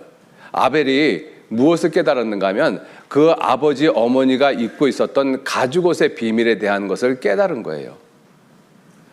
내 부모의 죄를 용서하기 위해서 죄 없는 짐승을 대신 죽여서 그 가죽으로 옷을 만들어 입히시고, 그리고 하나님께서 내 부모를 갖다가 이렇게 쫓아내셨구나. 그러니까 나도 내 부모 밑에 태어난 죄인인데, 이러한 죄인이 하나님 앞에 나갈 수 있는 길은 누군가가 내 죄를 대신 용서해 주셔야지만 그 사실을 믿고 내가 하나님께 갈 수 있구나. 이걸 깨달은 거잖아요. 아벨이 그걸 깨달은 것입니다. 가죽옷의 비밀을 깨달은 거예요. 그죠? 그래서 아벨은 믿음으로 이와 같이 양새끼 한 마리를 갖다가 죽여서 제사를 지냈습니다. 하나님, 내 죄로 말미암아 내가 하나님께 나아갈 수 없는데 내 부모의 죄를 용서하시기 위해서 죄 없는 짐승을 죽여서 가죽옷을 지어 입혀 주셨던 것처럼, 하나님, 내 죄 때문에 죄 없는 짐승이 죽었습니다. 이 죄 없는 짐승의 피를 보시고 나도 용서해 주십시오. 하나님이 그 믿음을 보시고 아벨의 제사를 받아들이신 거예요. 그죠? 이것이 구약 성경의 제사법의 내용인 것입니다. 구약 성경에. 그 구약 성경의 제사법의 내용은 10분 쉬었다가 말씀을 드리도록 하겠습니다. 예. 자, 시작하는 의미로요. 요한복음 3장 16절 말씀 같이 읽겠습니다. 하나님이 세상을 이처럼 사랑하사 독생자를 주셨으니 이는 저를 믿는 자마다 멸망치 않고 영생을 얻게 하려 하심이니라. 예, 지난 시간까지 이와 같은 모습으로 이 하나님이 공의와 사랑의 모습으로 이 사람을 구원하시는 이 가죽옷에서 아벨이 하나님께 제사를 드린 이러한 모습, 그리고 이제 이러한 모습이 좀 더 구체화되고 체계화되고 그러한 모습으로 발전된 것이 이스라엘 민족의 제사법이거든요. 그래서 이스라엘 민족은 매년 7월 10일이면 하나님 앞에 1년 동안 지은 죄를 속죄하는 제사를 드립니다. 하나님이 그걸 그렇게 하라고 명령을 하셨거든요. 이 레위기 16장 한번 보시죠. 레위기 16장. 레위기 16장. 집에 가서 레위기 16장을 갖다가 나중에 한번 자세히 한번 좀 읽어보셨으면 좋겠습니다. 레위기 16장에 보시면 이스라엘 백성들이 속죄일날 제사를 드리는 이 내용인데, 실제로 이 16장의 내용을 교회 생활 오래 하신 분들도 읽으면 쉽게 이해가 되지 않습니다. 굉장히 복잡하고 어렵게 되어져 있어요. 그런데 레위기 전체에 이러한 이 속죄하는 제사를 드리는 그 모습들이 상당히 많이 언급되어져 있거든요. 그것을 자세히 이렇게 살펴보면 그 성경을 연구하는 사람들조차도 이게 너무나 어렵다라는 것을 많이 느낍니다. 복잡하게 되어져 있거든요. 제가 몇 군데만 좀 읽어볼게요. 이 16장 11절에 아론이 누구냐면 대제사장입니다. 이스라엘 백성들이 제사장이 있고 하나님께 제사를 드리는 제사장이 있고, 그 제사장들 가운데서도 으뜸되는 제사장이 있어요. 큰 대제사장. 이 대제사장만이 하나님께 속죄일날 제사를 드립니다. 아무나 제사를 못 드리고 제사장들 가운데서도 대제사장, 그해 대제사장만 하나님께 이 제사를 드리게끔 돼 있어요. 이 아론이 대제사장이시거든요. 아론은 자기를 위한 속죄죄의 숫송아지를 드리되 자기와 건석을 위하여 속죄하고 자기를 위한 그 속죄제 숫송아지를 잡으라고 말씀을 하고 있습니다. 14절.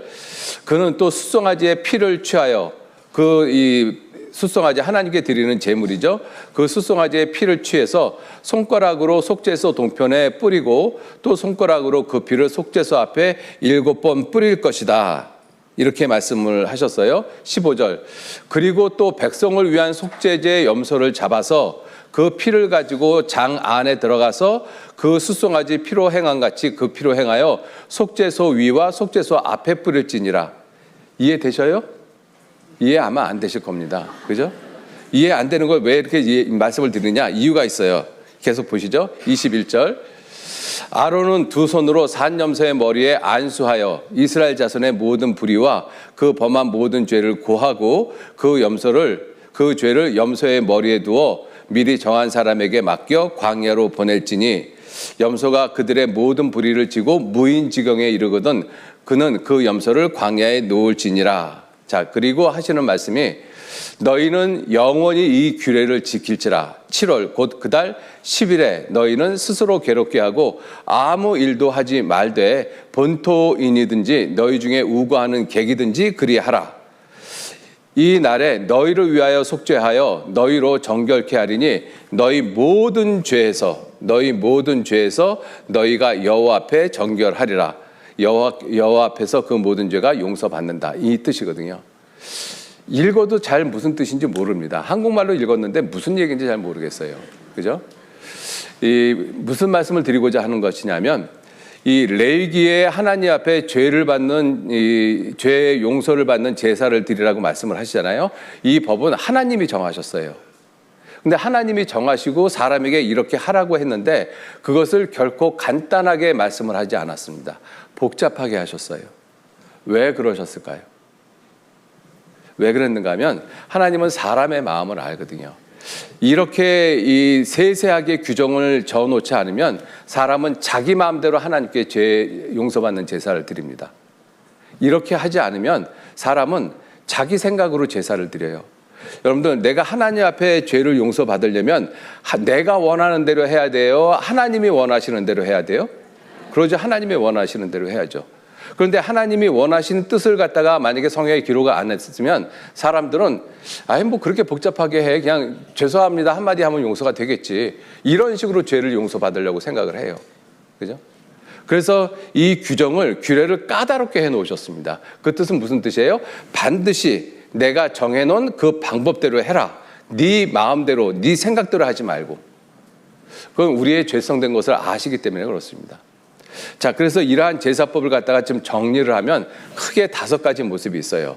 첫 번째, 반드시 대제사장만 속죄일날 제사를 드릴 수 있어요. 반드시.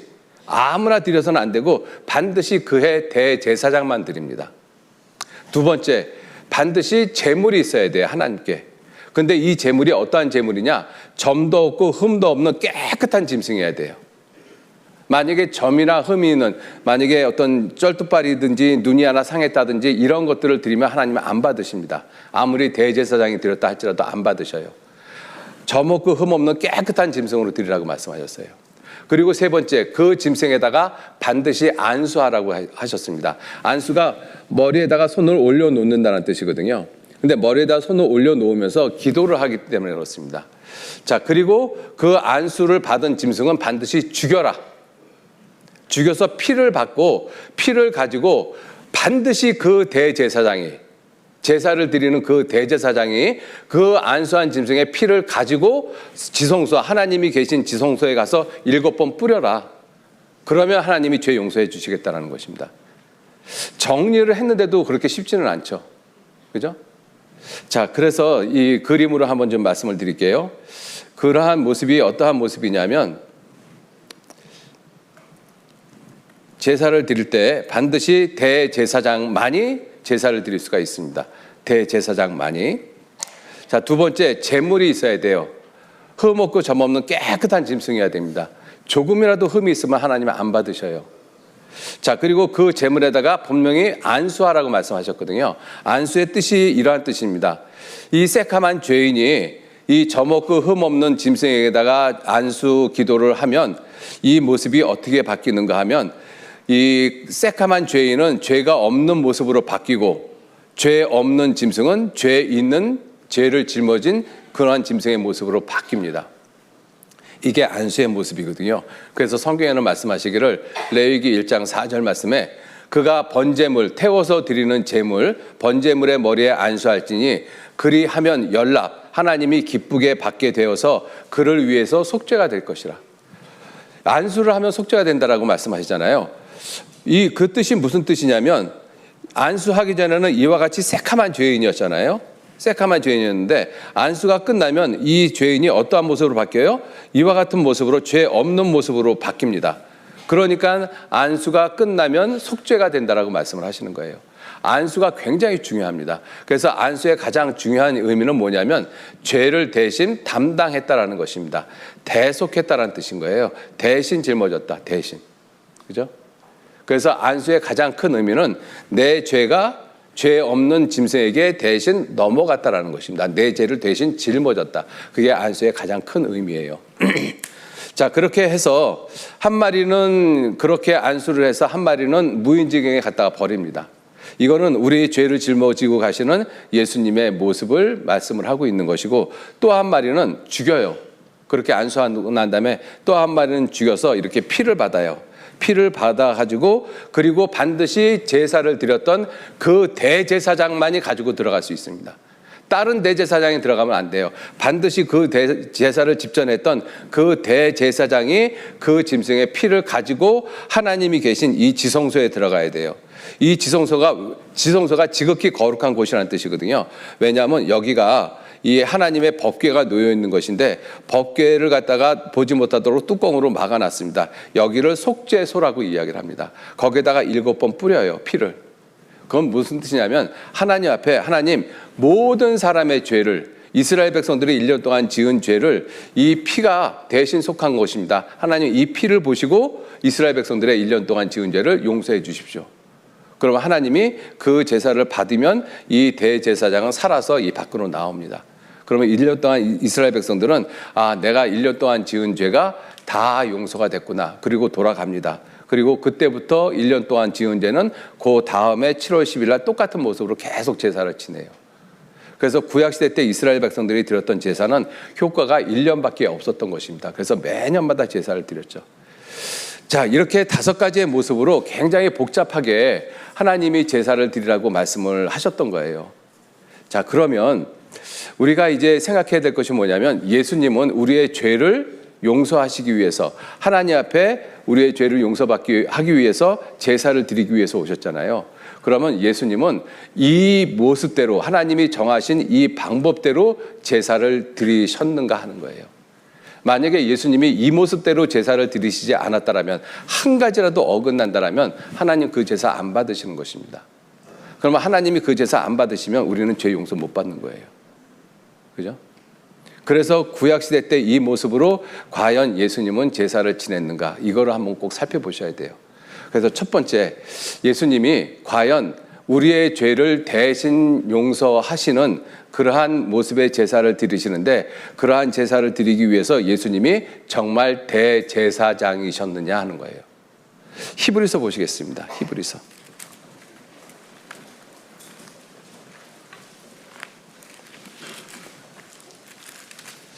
히브리서 4장, 히브리서 4장 14절 15절 보시겠습니다. 히브리서 4장 14절 15절. 그러므로 우리에게 큰 대제사장이 있으니 승천하신 자 곧 하나님의 아들 누구시라? 예수시라. 예, 예수님은 성경에 큰 대제사장이라고 말씀하셔요. 구약 성경의 제사장은 대제사장이었었는데 예수님을 큰 대제사장이라고 말씀하시거든요. 그리고 하시는 말씀이 15절, 우리에게 있는 대제사장은 우리의 연약함을 체휼하지 아니하는 자가 아니요 모든 일에 우리와 같이 한결같이 시험을 받은 자로되 죄는 없으시니라. 그래서 예수님이 대제사장이 되셨습니다. 그럼 예수님이 자기 마음대로 대제사장이 됐느냐 하는 것이죠. 아니죠. 그것이 히브리서 5장 5절 말씀에 또한 이와 같이 그리스도께서 대제사장 되심도 스스로 영광을 취하심이 아니요 오직 말씀하신 이가 저더러 이르시되 너는 내 아들이니 내가 오늘날 너를 낳았다 하셨고, 또 이와 같이 다른 데 말씀하시기를 내가 영원히 멜기세덱의 반차를 좇는 제사장이라 하셨다. 그래서 10절 말씀에 하시는 말씀이 하나님께 멜기세덱의 반차를 좇는 대제사장이라 칭함을 받았느니라. 예수님은 자기 스스로 내가 대제사장이야 이렇게 말씀하신 것이 아니에요. 하나님께 대제사장이라 칭하심을 받으신 분이 예수님이신 거예요. 그래서 예수님은 우리의 죄를 영원히 용서하시기 위한, 영원한 제사를 드리시기 위한 대제사장이 되셨습니다. 하나님이 그렇게 하셨어요. 그죠? 그래서 하시는 말씀이 히브리서 8장 1절 말씀에 이제 하는 말의 중요한 것은 이러한 대제사장이 우리에게 있는 것이라. 누구셔요? 예수님. 그죠? 자, 그러면 이 대제사장이 하시는 일이 크게 두 가지가 있어요. 무슨 일이냐면 대제사장마다 하나님께 예물을 드리고 하나님께 제사를 드림을 위해서 세운 자다. 그죠? 그래서 예수님이 하나님 앞에 영원한 속죄를, 영원한 제사를 드리시는 분이잖아요. 그렇기 때문에 예수님도 무슨 드릴 것이 있어야 돼요. 제물이 있어야 됩니다. 반드시 제물이 있어야 돼요. 근데 그 제물이 어떠한 제물이냐? 흠없고 점없는 제물인 거예요.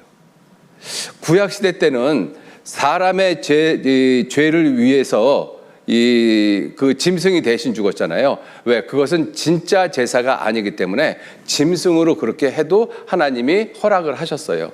그렇게 하라고 하나님 말씀하셨으니까. 그런데 사람의 죄를 용서하기 위해서 이 땅에 오신 그 예수님은 어떠한 모습이냐? 죄가 없는 예수님으로 사람으로 오셨잖아요. 그래서 이 예수님은 죄가 없는 몸을, 자신의 몸을 하나님께 제물로 드렸던 것입니다. 그래서 예수님도 대제사장이신데 그 대제사장이신 예수님이 하나님께 드리는 예물이 예수님 흠없고 점없는 자기 몸을 드리신 거예요. 그래서 성경에 말씀하시기를 히브리서 9장 23절에 그러므로 하늘에 있는 것들의 모형은, 그러므로 하늘에 있는 것들의 모형이라는 것이 구약시대 때 드렸던 제사를 가리킵니다. 그것은 진짜가 아니고 모형이었기 때문에 이런 것들이 앞구절을 보면 짐승으로 돼 있어요. 앞구절에 보면은. 그래서 구약시대 때 드렸던 제사는 짐승으로 정결케 할 필요가 있어요. 짐승의 피로서. 그러나 하늘에 있는 그것들은, 하늘에 있는 진짜 제사는, 진짜 사람을 위해서 하나님께 드리는 그 진짜 제사는 이런 것들보다, 짐승분들보다 더 좋은 제물로 할지니라.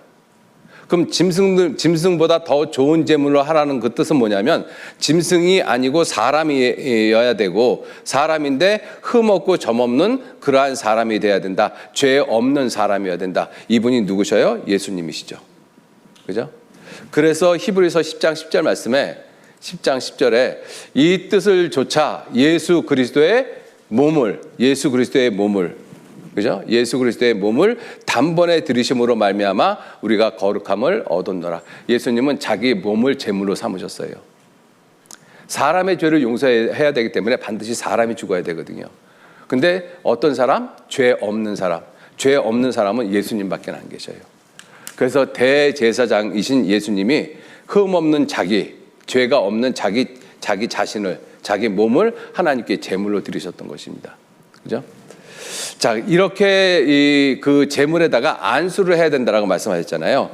이사야서 53장 6절 말씀해 보시면 같이 읽겠습니다. 우리는 다 양 같아서 그릇 행하여 각기 제 길로 갔거늘 여호와께서는 우리 무리의 죄악을 그에게 담당시키셨도다. 담당, 이것이 안수의 가장 중요한 의미라고 말씀을 드렸어요. 안수의 중요한 의미가 죄가 전가되는 것입니다. 대신 내 죄를 담당하시는 거예요. 그런데 우리 무리의 죄악을, 내 죄악을 그에게, 그가 누구셔요? 예수님이십니다. 예수님에게 담당을 시키셨어요. 누가 담당을 시켰는가 하면 내가 담당을 시키고 목사가 담당을 시킨 것이 아니라 여호와께서, 아버지 하나님께서 내가 지은 모든 죄를 예수님에게다가 담당을 시켰어요. 그죠? 그런데 이걸 한번 이렇게 생각을 한번 해보셔요. 여기 지금 성경책에 있는데 성경책 한 장 한 장이 내가 지은 죄라고 한번 생각을 해보셔요. 우리의 살아온 날이 이렇게 지나온 과거의 죄가 있고 그리고 앞으로 살아가면서 짓는 죄가 있잖아요. 이 죄가 다 합치면 이것이 내 평생의 죄입니다. 태어나서부터 죽을 때까지 짓는 내 평생의 죄예요. 이 죄를 짓고 살다가 어느 날 내가 죽음을 건너갑니다. 그럼 이 죄를 세상에다 놓고 가는 것이 아니라 이 죄가 죽음을 건너서도 나를 따라와요. 내 죄가 정녕 너를 찾아낼 줄 알라. 딴 것들은 다 세상에 놓고 갑니다, 우리가. 그죠? 근데 죄만큼은 못 가지고 가요. 못 놓고 가요. 이 죄는 끝까지 나를 따라옵니다. 그래서 살아서 지은 이 죄를 내가 살아서 해결하지 못하면 이 죄가 나를 죽음을 건너서도 나를 따라오거든요. 그러면 내가 죽으면 나는 하나님 앞에 서거든요. 하나님은 나를 지옥 보내려고 만드신 분이 아니고 천국을 보내려고 만드셨던 분이에요. 그래서 나를 천국으로 보내려고 하는데 그런데 못 보내셔요. 왜요? 내가 가져온 죄 때문에. 그래서 한 번 죽는 것은 사람에게 정하신 것이요 그 후에는 심판이 있으리니. 그래서 이 죄가 살아있을 때 해결이 안 되면 죽어서 이 죄를 해결하는 것인데 그것이 심판받고 지옥 가는 것입니다. 그거를 하나님이 원치 않으셨기 때문에 내가 지은 죄를 살아서 해결할 수 있도록 누구를 보내셨어요? 예수님을 보내신 거예요. 그래서 하나님 아버지께서 내가 지은 모든 죄를 뺏어다가 예수님에게다가 담당을 시키셨어요. 그러면 나는 죄가 없잖아요. 죄 없는 사람은 죽으면 어디 가요? 천국 가요. 이렇게 천국 가게 만들어 놓으시고 그리고 내 죄를 대신 담당하고 있는 예수님은 십자가에서 끔찍한 형벌을 받으신 거예요. 그럼 예수님은 누구 때문에 죽으셨어요? 나 때문에 죽으신 거예요. 그죠? 이 말뜻이 그런 뜻입니다. 우리는 다 양 같아서 그릇 행하여 각기 제 길로 갔거늘 여호와께서는 우리 무리의 죄악을 그에게 담당시키셨도다. 하나님이 내 죄를 예수님에게다 담당을 시키신 거예요. 베드로 전서 2장 24절 말씀에도 친히 나무에 달려 그 몸으로 우리 죄를 담당하셨으니 이는 우리로 죄에 대하여 죽고 의에 대하여 살게 하려 하심이라. 저가 예수님이 채찍에 맞음으로 너희는 나음을 얻었다. 자, 그래서 예수님이 우리의 죄를 다 담당하셨잖아요. 담당하신 예수님이 그래서 나 대신 심판을 받으신 거예요. 같이 읽겠습니다. 그가 찔림은 우리의 허물을 인하며 그가 상함은 우리의 죄악을 인함이라. 그가 징계를 받음으로 우리가 평화를 누리고 그가 채찍에 맞음으로 우리가 나음을 입었도다. 그가 예수님이, 그죠? 예수님께서 찔림으로 예수님이 찔림은 내 허물을 인하며 예수님이 상함은 내 죄악을 인함이라. 예수님이 징계를 받음으로 내가 하나님과 평화를 누리고 예수님이 채찍에 맞음으로 내가 나음을 입었도다. 그죠? 왜요? 예수님은 내 죄를 대신 담당하셨기 때문에 그렇습니다. 여러분들 우리가 계속 지금 말씀을 드리지만 하나님이 우리의 죄를 용서하시는 것은 하나님의 사랑과 공의를 가지고 용서를 하십니다. 어느 한쪽으로 치우치는 것이 아니라 사랑은 사랑대로 공의는 공의대로. 예수님이 내 죄를 담당하시고 십자가에서 이와 같이 죽으셨다는 것이 하나님의 사랑과 공의의 표현인 것인 거예요. 자, 보세요. 이 6절 말씀은 하나님의 사랑의 모습인 것입니다. 왜요? 내 죄를 그에게 담당시키셨어요. 내 죄를 예수님이 대신 담당하셨습니다. 여기에 뭐가 있어요? 내 죄를 대신 담당하셨다. 대속의 모습이 있잖아요. 그죠? 이것이 사랑의 모습인 거예요. 하나님이 나를 사랑하셔서 나를 살리시기 위해서 내가 지은 모든 죄를 예수님에게다가 대신 담당을 시키셨어요. 그리고 그 죄를 담당하신 예수님을 어떻게 했어요? 십자가에서 예수님을 심판하셨어요. 나를 심판해야 되는데 예수님을 심판하셨어요. 왜요? 내 죄를 대신 담당하고 계셨기 때문에. 이것이 공의의 모습이잖아요. 이사야서 53장 5절 6절은 하나님의 공의와 사랑이 그대로 나타난 모습인 것입니다. 그죠? 그래서 성경은 거듭 말씀하시기를 베드로 전서 3장 18절 말씀에 예수님이 우리를 대신했다. 그리스도께서 한 번 죄를 위하여, 누구 죄를 위하여? 내 죄를 위하여 죽으사 의인으로서 불의한 자를 대신하셨다. 계속 대신하셨다는 말씀을 하십니다. 디도서 2장 14절 말씀에도 보시면 그가 예수님이 나를 대신하여 자신을 주심은 모든 불법에서 우리를 구원하셨다. 고린도후서 5장 14절 말씀에도 그리스도의 사랑이 우리를 강권하시는도다. 우리가 생각한데 한 사람이 모든 사람을 대신하여 죽었은즉 모든 사람이 죽은 것이라. 여러분들 한 사람 때문에 죄인 됐어요. 그죠? 그래서 한 사람 때문에 의인 된다고 말씀하시거든요. 로마서 5장 19절 말씀에 한 사람의 순종치 않음으로 많은 사람이 죄인 된 것 같이 한 사람이 예수님 한 사람이 순종하심으로 나 같은 사람도 천국에 들어갈 수 있게끔 만들어 놓으신 거예요. 그죠? 그래서 예수님이 나를 대신해서 죽으셨다는 것입니다. 예, 나를. 그죠?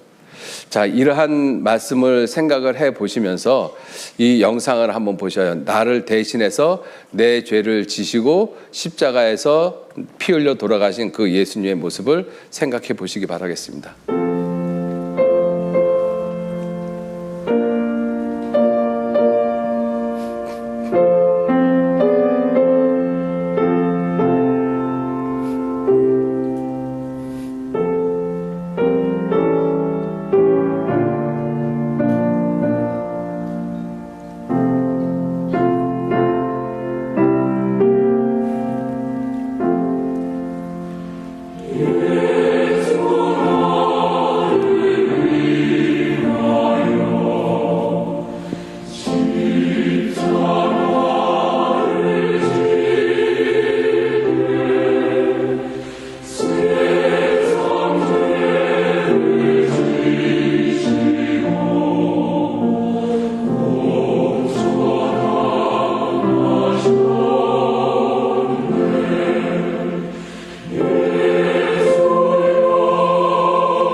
예수님께서 이렇게 우리 죄를 대신 짊어지시고 십자가에 피 흘려 돌아가심으로써 우리의 죄를 영원히 용서하셨습니다.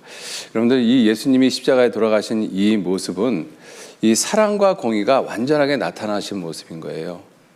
그죠? 왜냐하면 이 공의의 모습은 뭐예요? 죽으셨잖아요. 그리고 사랑의 모습은 뭐예요?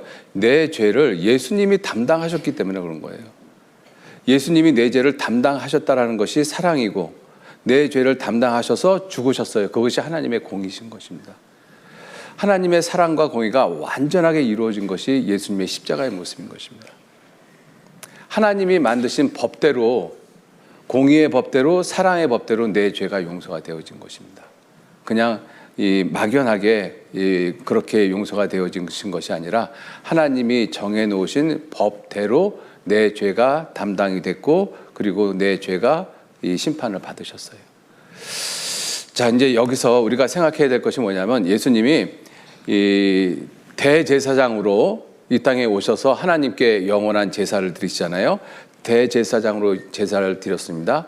제물은 예수님 자신의 몸으로 드렸어요. 왜? 이 죄 없는 몸이시니까. 그리고 예수님이 우리의 죄를 담당하셨어요. 그래서 이와 같이 비참한 모습으로 물과 피를 다 흘리시고 죽으셨습니다.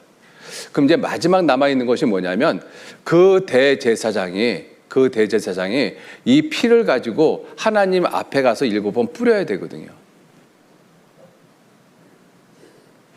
문제가 생겼어요, 안 생겼어요? 이 대제사장이신 예수님이 지금 죽었잖아요. 근데 대제사장이 반드시 그 피를 가지고 들어가야 되거든요. 다른 대제사장이 가지고 들어가면 안 됩니다. 그죠?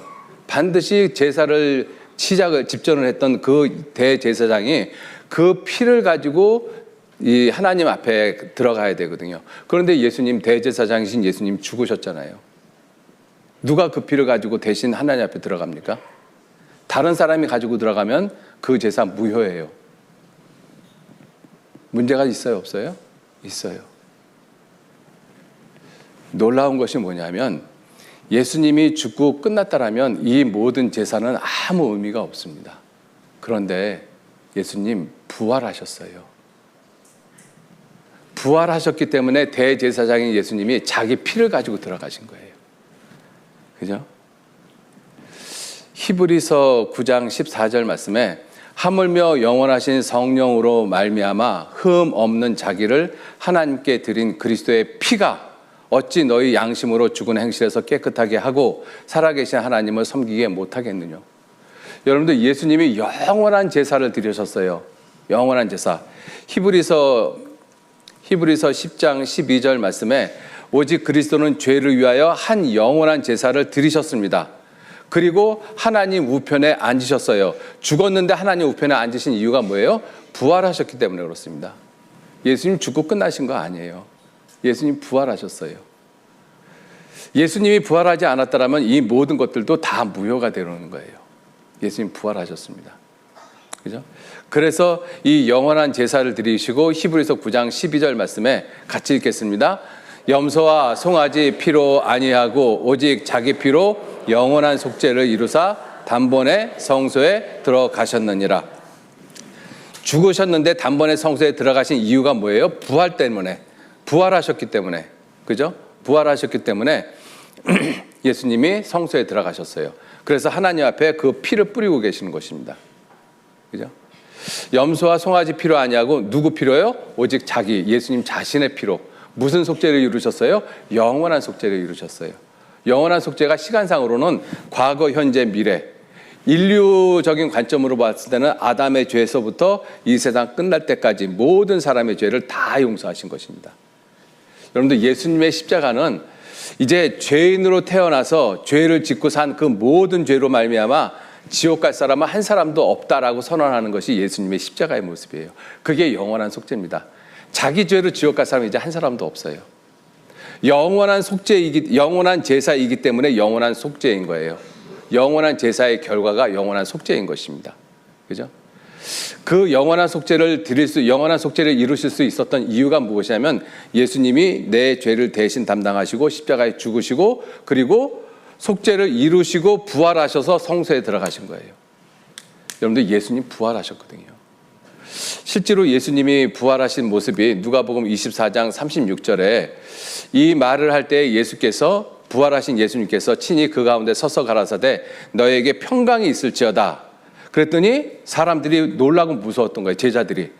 그 보는 것을 실제로 예수님의 육체가 부활한 것으로 생각 안 하고 영으로 생각했다는 것입니다. 홀령으로 생각한 거예요. 우리가 헛것을 보고 있나? 홀령으로 생각한 것이죠. 그래서 예수님께서 부활하신 예수님께서 어찌하여 두려워하며 어찌하여 마음에 의심이 일어나느냐? 예수님이 부활하신 것을 보고 어찌하여 그것을 의심을 하느냐? 이렇게 말씀하신 것이죠. 39절에 내 손과 발을 보고 내 손과 발 못 박힌 흔적이 있으시잖아요. 왜? 그 모습, 못 박힌 그 모습으로 그대로 부활하셨기 때문에. 그죠? 허리에 창자국이 있고 예수님 양손에 못자국이 있고 양발에 못자국이 있잖아요. 그 내 손과 발을 보고 나인 줄 알라. 3일 전에 내가 십자가에 못 박혀 죽었는데 그 사람인 줄 알라. 또 나를 만져보라. 영은 살과 뼈가 없으되 너희 보는 바와 같이 나는 있느니라. 예수님 부활하셨어요. 육체가 부활하신 것입니다. 그죠? 자, 그래도 이 제자들이 못 믿었어요. 이 말씀을 하시고 예수님의 못 박힌 손과 발을 보이셨습니다. 그런데도 저희가 너무 기쁨으로 오히려 믿지 못하고 기이 여기실 때에 이르시기를 여기 무슨 먹을 것이 있느냐? 이에 구운 생선 한 토막을 드림에 받으사 그 앞에서 잡수셨어요. 왜요? 예수님 육체가 부활한 것을 입증하시기 위해서. 여러분들 예수님의 부활은 정말로 놀라운 사건입니다. 예수님이 내 죄를 대신 다 담당하시고 영원한 속죄를 이루시고 영원한 속죄를 제사를 드리시고 영원한 속죄를 이루신 것을 확증하고 믿어지게 하는 것이 무엇이냐면 예수님의 부활이시거든요. 우리가 예수님이 내 죄를 영원히 용서했다. 그죠? 그거를 믿을 수 있는 근거가 무엇이냐? 예수님의 부활 때문입니다. 예수님이 하나님이신 것을 믿는 가장 근본적인 이유가 뭐예요? 부활 때문에 그렇습니다. 로마서 1장 4절 말씀해 보시면 성결의 영으로는 죽은 가운데서 부활하여 능력으로 하나님의 아들로 인정되셨으니 곧 우리 주 예수 그리스도시니라. 여러분들 예수님이 부활하셨기 때문에 우리는 이 모든 것을 믿을 수 있는 거예요. 왜? 그분은 하나님이시고, 그죠? 그 하나님이 우리 죄를 용서하시기 위해서 사람의 형체를 입고 이 땅에 내려오셔서 내 모든 죄를 다 담당하시고 십자가에서 피 흘려 돌아가셨어요. 그리고 부활하셔서 그리고 하나님 앞에 그 피를 가지고 우리를 위해서 친히 간구하고 계십니다. 히브리서 7장 25절 말씀에 그러므로 자기를 힘입어 하나님께 나아가는 자들을 온전히 구원하실 수 있으니 이는 그가 항상 살아서 저희를 위하여 간구하심이라. 지금도 예수님 하나님 보좌 우편에 앉아 계셔요. 부활하셨기 때문에 살아 계십니다. 그죠? 그리고 우리를 위해서 간구하고 계셔요. 내 죄가 예수님의 피로 말미암아 다 용서가 됐다는 것을 하나님 앞에서 보여주고 계십니다. 그래서 우리가 하나님 앞에 당당하게 들어가는 거예요. 자, 이렇게 구원을 이루어 놓으셨거든요. 완성을 하셨어요. 이렇게 구원을 이루어 놓으시고 구원을 완성을 하셔서 예수님이 십자가에 돌아가실 때 요한복음 19장 30절 말씀에 이 한마디 하셨습니다. 같이 읽겠습니다. 예수께서 신포도주를 받으신 후 가라사대 다 이루었다 하시고 머리를 숙이시고 영원히 돌아가시느니라. 다 이루었다. 뭘 다 이루셨어요? 구원하는 일, 내 죄를 용서하시는 일. 그 일을 다 이루셨어요. 누가? 예수님 혼자서 그 일을 다 이루셨어요. 그래서 구원은 완성이 돼서 그것을 우리에게 선물로 주셨습니다. 그리고 우리한테 하시는 말씀이 있어요. 무슨 말씀 하실 것 같아요? 예수님께서 그 사실을 믿으라고 말씀하셔요. 자, 보세요. 이렇게 예수님이 부활하셨을 때 그때 마침 제자 중에 도마라는 제자가 없었어요. 그래서 다른 제자들이 예수님 부활하신 것을 보고 그 자리에 없었던 도마에게 야, 예수님 부활했어. 우리 봤어. 그랬더니 도마가 이렇게 이야기를 합니다. 요한복음 20장 24절 보시면 12 제자 중에 하나인 디두모라 하는 도마는 예수 오셨을 때 함께 있지 아니한지라. 다른 제자들이 그에게 이르되 우리가 주를 보았노라 하니 도마가 가로되 내가 그 손에 못자국을 보며 내 손가락을 그 못자국에 넣으며 내 손을 그 옆구리에 넣어보지 않고는 믿지 아니하겠노라. 너희들 예수님 손에 못자국에 손가락 넣어봤어? 너 홀령인지 어떻게 알아? 귀신인지 어떻게 알아? 그죠? 8일 만에 예수님이 다시 나타났습니다. 여드레를 지나서 제자들이 다시 집안에 있을 때 도마도 함께 있고 문들이 닫혔는데 예수께서 오사 가운데 서서 가라사대 너에게 평강이 있을지어다 하시고 같이 읽겠습니다. 도마에게 이르시되 내 손가락을 이리 내밀어 내 손을 보고 내 손을 내밀어 내 옆구리에 넣어보라. 그리하고 믿음 없는 자가 되지 말고 무슨 자가 되라고요? 믿는 자가 되라. 왜? 사실이니까 이건 믿으라고요. 그죠? 구원을 완성하신 분은 누구십니까? 예수님이셔요. 그리고 그것을 우리에게 선물로 주시면서 믿으라고 말씀하십니다. 믿으라. 그죠? 하나님이 나한테 구원을 선물로 주셔도 내가 믿지 않으면 구원은 내 것 안 돼요. 그래서 우리에게 거듭거듭 말씀하시기를 뭘 말씀하셔요? 믿으라고 말씀하십니다. 믿으라. 그죠? 보세요. 믿으라는 말씀이 얼마나 많은가? 요한복음 1장 12절 말씀에 같이 읽겠습니다. 영접하는 자 곧 그 이름을 믿는 자들에게는 하나님의 자녀가 되는 권세를 주셨으니 그 이름을 믿는 자들에게 하나님의 자녀가 되는 권세를 주셨습니다. 믿는 자들, 열심히 뭘 하는 사람들이 아니라. 요한복음 3장 15절 말씀에도 이는 저를 믿는 자마다 영생을 얻게 하려 하심이라. 예수님을 믿는 자마다 영생을 얻게 하려 하심이라. 같이 읽겠습니다. 하나님이 세상을 이처럼 사랑하사 독생자를 주셨으니 이는 저를 믿는 자마다 멸망치 않고 영생을 얻게 하려 하심이니라. 믿는 자마다 계속 믿음을 말씀하고 계시잖아요. 그죠? 18절 말씀에도 저를 믿는 자는 심판을 받지 아니하는 것이요 믿지 아니하는 자는 하나님의 독생자의 이름 믿지 아니하므로 벌써 심판을 받은 것이라. 저를 믿는 자는 심판을 받지 아니하는 것이요. 한 번 죽는 것은 사람에게 정하신 것이요 그 후에는 심판이 있으리니. 그런데 심판을 받지 않는 것은 그 예수님이 하신 일을 믿으면 심판을 안 받아요. 그게 구원인 것입니다. 그죠? 요한복음 3장 36절 말씀에도 아들을 믿는 자는 무엇이 있어요? 영생이 있고, 그죠? 아들을 순종치 아니하는 자는 영생을 보지 못하고 도리어 하나님의 진노가 그 위에 머물러 있느니라. 아들을 믿는 자에게는 영생이 있다.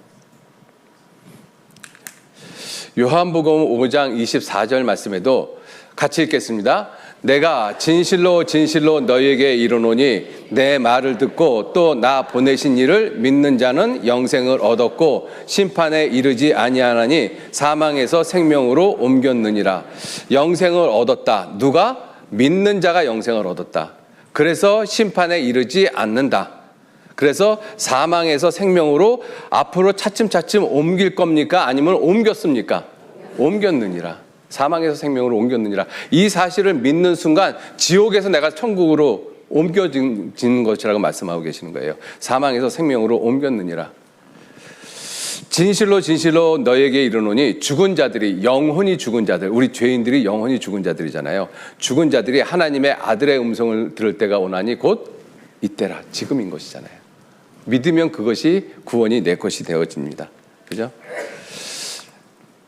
요한복음 6장 40절 말씀에도 내 아버지의 뜻은 아들을 보고 믿는 자마다 영생을 얻는 이것이니. 하나님 아버지의 뜻이 뭐예요? 하나님 아버지의 뜻이 영생 얻는 것이거든요. 근데 영생을 어떻게 얻어요? 보고 믿는 자마다. 무엇을? 아들을 보고. 그죠? 그 아들을 보고 믿는다는 뜻이 뭐예요? 그 아들 예수님이 하신 일, 내 죄를 영원히 용서하신 영원한 속죄를 믿는 자마다 영생을 얻는 것이 아버지의 뜻입니다. 그죠? 47절 말씀에도 진실로 진실로 너에게 이르노니 믿는 자는 영생을 가졌고. 여러분들 이 계속 믿음에 대해서 말씀하시잖아요. 그죠? 왜냐하면 예수님께서 이뤄놓으신 이것이 사실이기 때문에 그렇습니다. 그래서 우리에게 계속 믿으라고 말씀하시는 거예요. 믿는 자는 영생을 가졌나니. 요한복음 11장 25절 말씀에도 예수께서 가라사대 나는 부활이요 생명이니 나를 믿는 자는 죽어도 살겠고 무릇 살아서 나를 믿는 자는 영원히 죽지 아니하리니 이것을 내가 믿느냐. 그때 마르다가 대답하기를 가로되 주여 그러하외다. 주는 그리스도시요 세상에 오신 하나님의 아들이신 줄 내가 믿나이다. 이 고백이 구원인 거예요. 예수님이 내 죄를 영원히 용서하셨습니다. 그죠? 그래서 예수님이 하신 그 사실을 믿기만 하면 나에게 무엇을 주시는가 하면 그 구원을 허락해 주시는 거예요. 우리는 그 믿음을 통해서 천국에 갑니다. 그래서 예수님께서 하나님께 드리는 제사가 영원한 제사를 드리셨고 그 영원한 제사의 결과가 영원한 속죄예요. 내 과거, 현재, 미래 모든 죄를 다 용서하셨습니다. 그것을 가리켜서 무슨 구원이라고 말씀하시는가 하면 히브리서 5장 8절 9절에 그가 아들이시라도 받으신 고난으로 순종함을 배워서 온전하게 되었은즉 자기를 순종하는 모든 자에게 무슨 구원이요? 영원한 구원의 근원이 되셨다. 영원한 구원인 거예요. 여러분들 영원한 구원이 무슨 뜻이겠어요?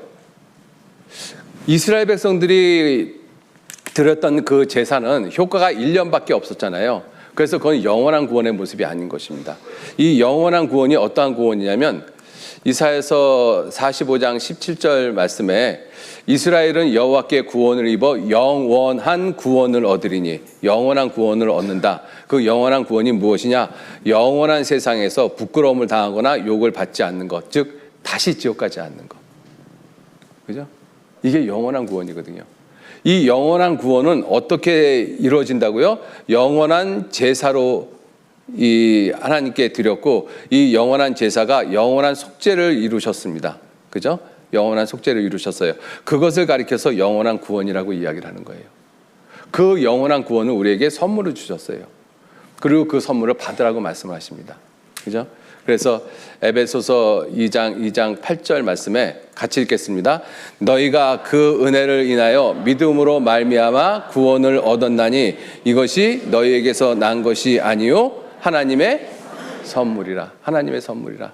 너희가 그 은혜를, 십자가의 은혜잖아요. 십자가의 은혜를 인하여 믿음으로 말미암아 구원을 얻었다. 이것이 너희에게서 난 것이 아니요 하나님의 선물이다.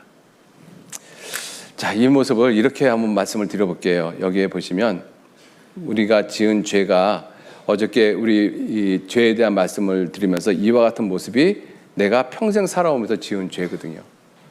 이 죄 가운데 내 마음 가운데 이렇게 대모처럼 박혀있는 이러한 죄들, 내가 아무리 노력하고 아무리 열심히 착하게 살아도 절대로 지워지지 않는 이 죄들이 있지 않습니까? 그죠? 이 죄가 무엇으로 다 해결되겠습니까? 내가 열심히 살아도 아무리 착하게 살아도 이 죄는 결코 없어지지 않거든요. 그 죄를 예수님이 십자가를 우리를 대신해서 지고 가시고 그리고 예수님의 양손과 양발에 못이 박혔어요. 그래서 그 몸이 하늘과 땅 사이에 하나님과 사람 사이 나 사이에 높이 달렸습니다. 이와 같은 모습으로. 그래서 예수님이 그 물과 피를 다 흘리셨어요. 그리고 십자가에 돌아가셨습니다. 그래서 우리 죄를 이렇게 용서하셨어요. 죄 안 보이잖아요. 그죠? 내 죄를 예수님의 피로 다 덮어버리셨습니다. 그것을 성경에서는 말씀하시기를 이사야 44장 22절 같이 읽겠습니다. 내가 내 허물을 빽빽한 구름에 사라짐 같이 내 죄를 안개에 사라짐 같이 도말하였으니 너는 내게로 돌아오라. 내가 너를 구속하였습니다. 이미 다 용서해놨으니까 그 사실 믿고 너는 내게로 돌아오라. 그러면 그것이 우리가 구원을 받는 모습이라고 말씀하시는 거예요. 앞으로 내가 열심히 교회 다녀서 되는 것이 아니라 예수님께서 이루어놓으신 그 놀라운 사실을 내가 믿음으로 받아들이는 순간 구원은 내게 이루어져요. 왜? 성령께서 하시는 일이 그 일이시니까. 그죠? 그래서 이 놀라운 구원을 하나님이 우리에게 무엇으로 주셨는가 하면 선물로 주신 거예요. 선물로. 다시 보시면 에베소서 2장 8절 말씀 다시 보시면 너희가 그 은혜를 예수 그리스도의 십자가의 은혜지 않습니까? 그것을 믿음으로 말미암아 구원을 얻었다. 구원이라는 것이 죄 용서받는 것이 구원인 것입니다. 이것이 너희에게서 난 것이 아니다. 내가 무엇을 잘해서 착하게 살아서 열심히 교회 다녀서 그래서 된 것이 아니고 하나님의 선물이다. 하나님의 선물. 이 하나님의 선물을 받으면 내가 구원을 받는 거예요. 그런데 이것을 굳이 내가 받아들이지 않으면 아무리 선물을 좋은 뜻으로 줘도 그 선물을 내가 끝까지 안 받아들이면 그 좋은 선물이 내 것이 안 돼요. 그죠? 상대방에서 좋은 뜻으로 주는 선물은 감사합니다 하고 받으면 내 것이 되는 거잖아요. 하나님은 내게 선물을 주십니다. 가장 귀하고 가장 놀라운 선물, 구원의 선물을 주시는 거예요. 내 죄가 영원히 용서됐다. 그죠? 자, 이제 오늘 드릴 말씀은 다 드렸어요. 예수님이 하나님으로 이 땅에 오셔서 하나님이신데 사람의 모습을 입고 이 땅에 내려오셔서 내 죄를 다 담당하시고 십자가에 돌아가셔서 내 죄를 영원히 용서하셨다. 그 사실을 내가 믿으면 성경은 구원이라고 말씀하고 계셔요. 그 사실을 믿으시는 분 조용히 한번 손 한번 들어보세요. 예, 어떤 사람은 들까 말까 막 그러시는데, 예, 손을 들고 안 들고는 중요하지 않아요. 그죠? 어떤 분들은 손 내리고 나서 괜히 들어볼 걸 그렇게 뭐 후회하시는 분도 계실 텐데, 그 손을 들고 안 들고가 중요한 것이 아니라 마음에 이루어지는 것이 중요하거든요. 그죠? 어떤 사람은 마음에 이루어져도 성격상 이렇게 손을 못 드시는 분들도 있어요. 그래서 혹시 인도하시는 분이 옆에 흘끗 보고 손 안 들어가지고 손 안 들었네 이렇게 눈총 주지 마시고 내일 또 나오셔서 말씀을 또 꼭 들으셔야 돼요.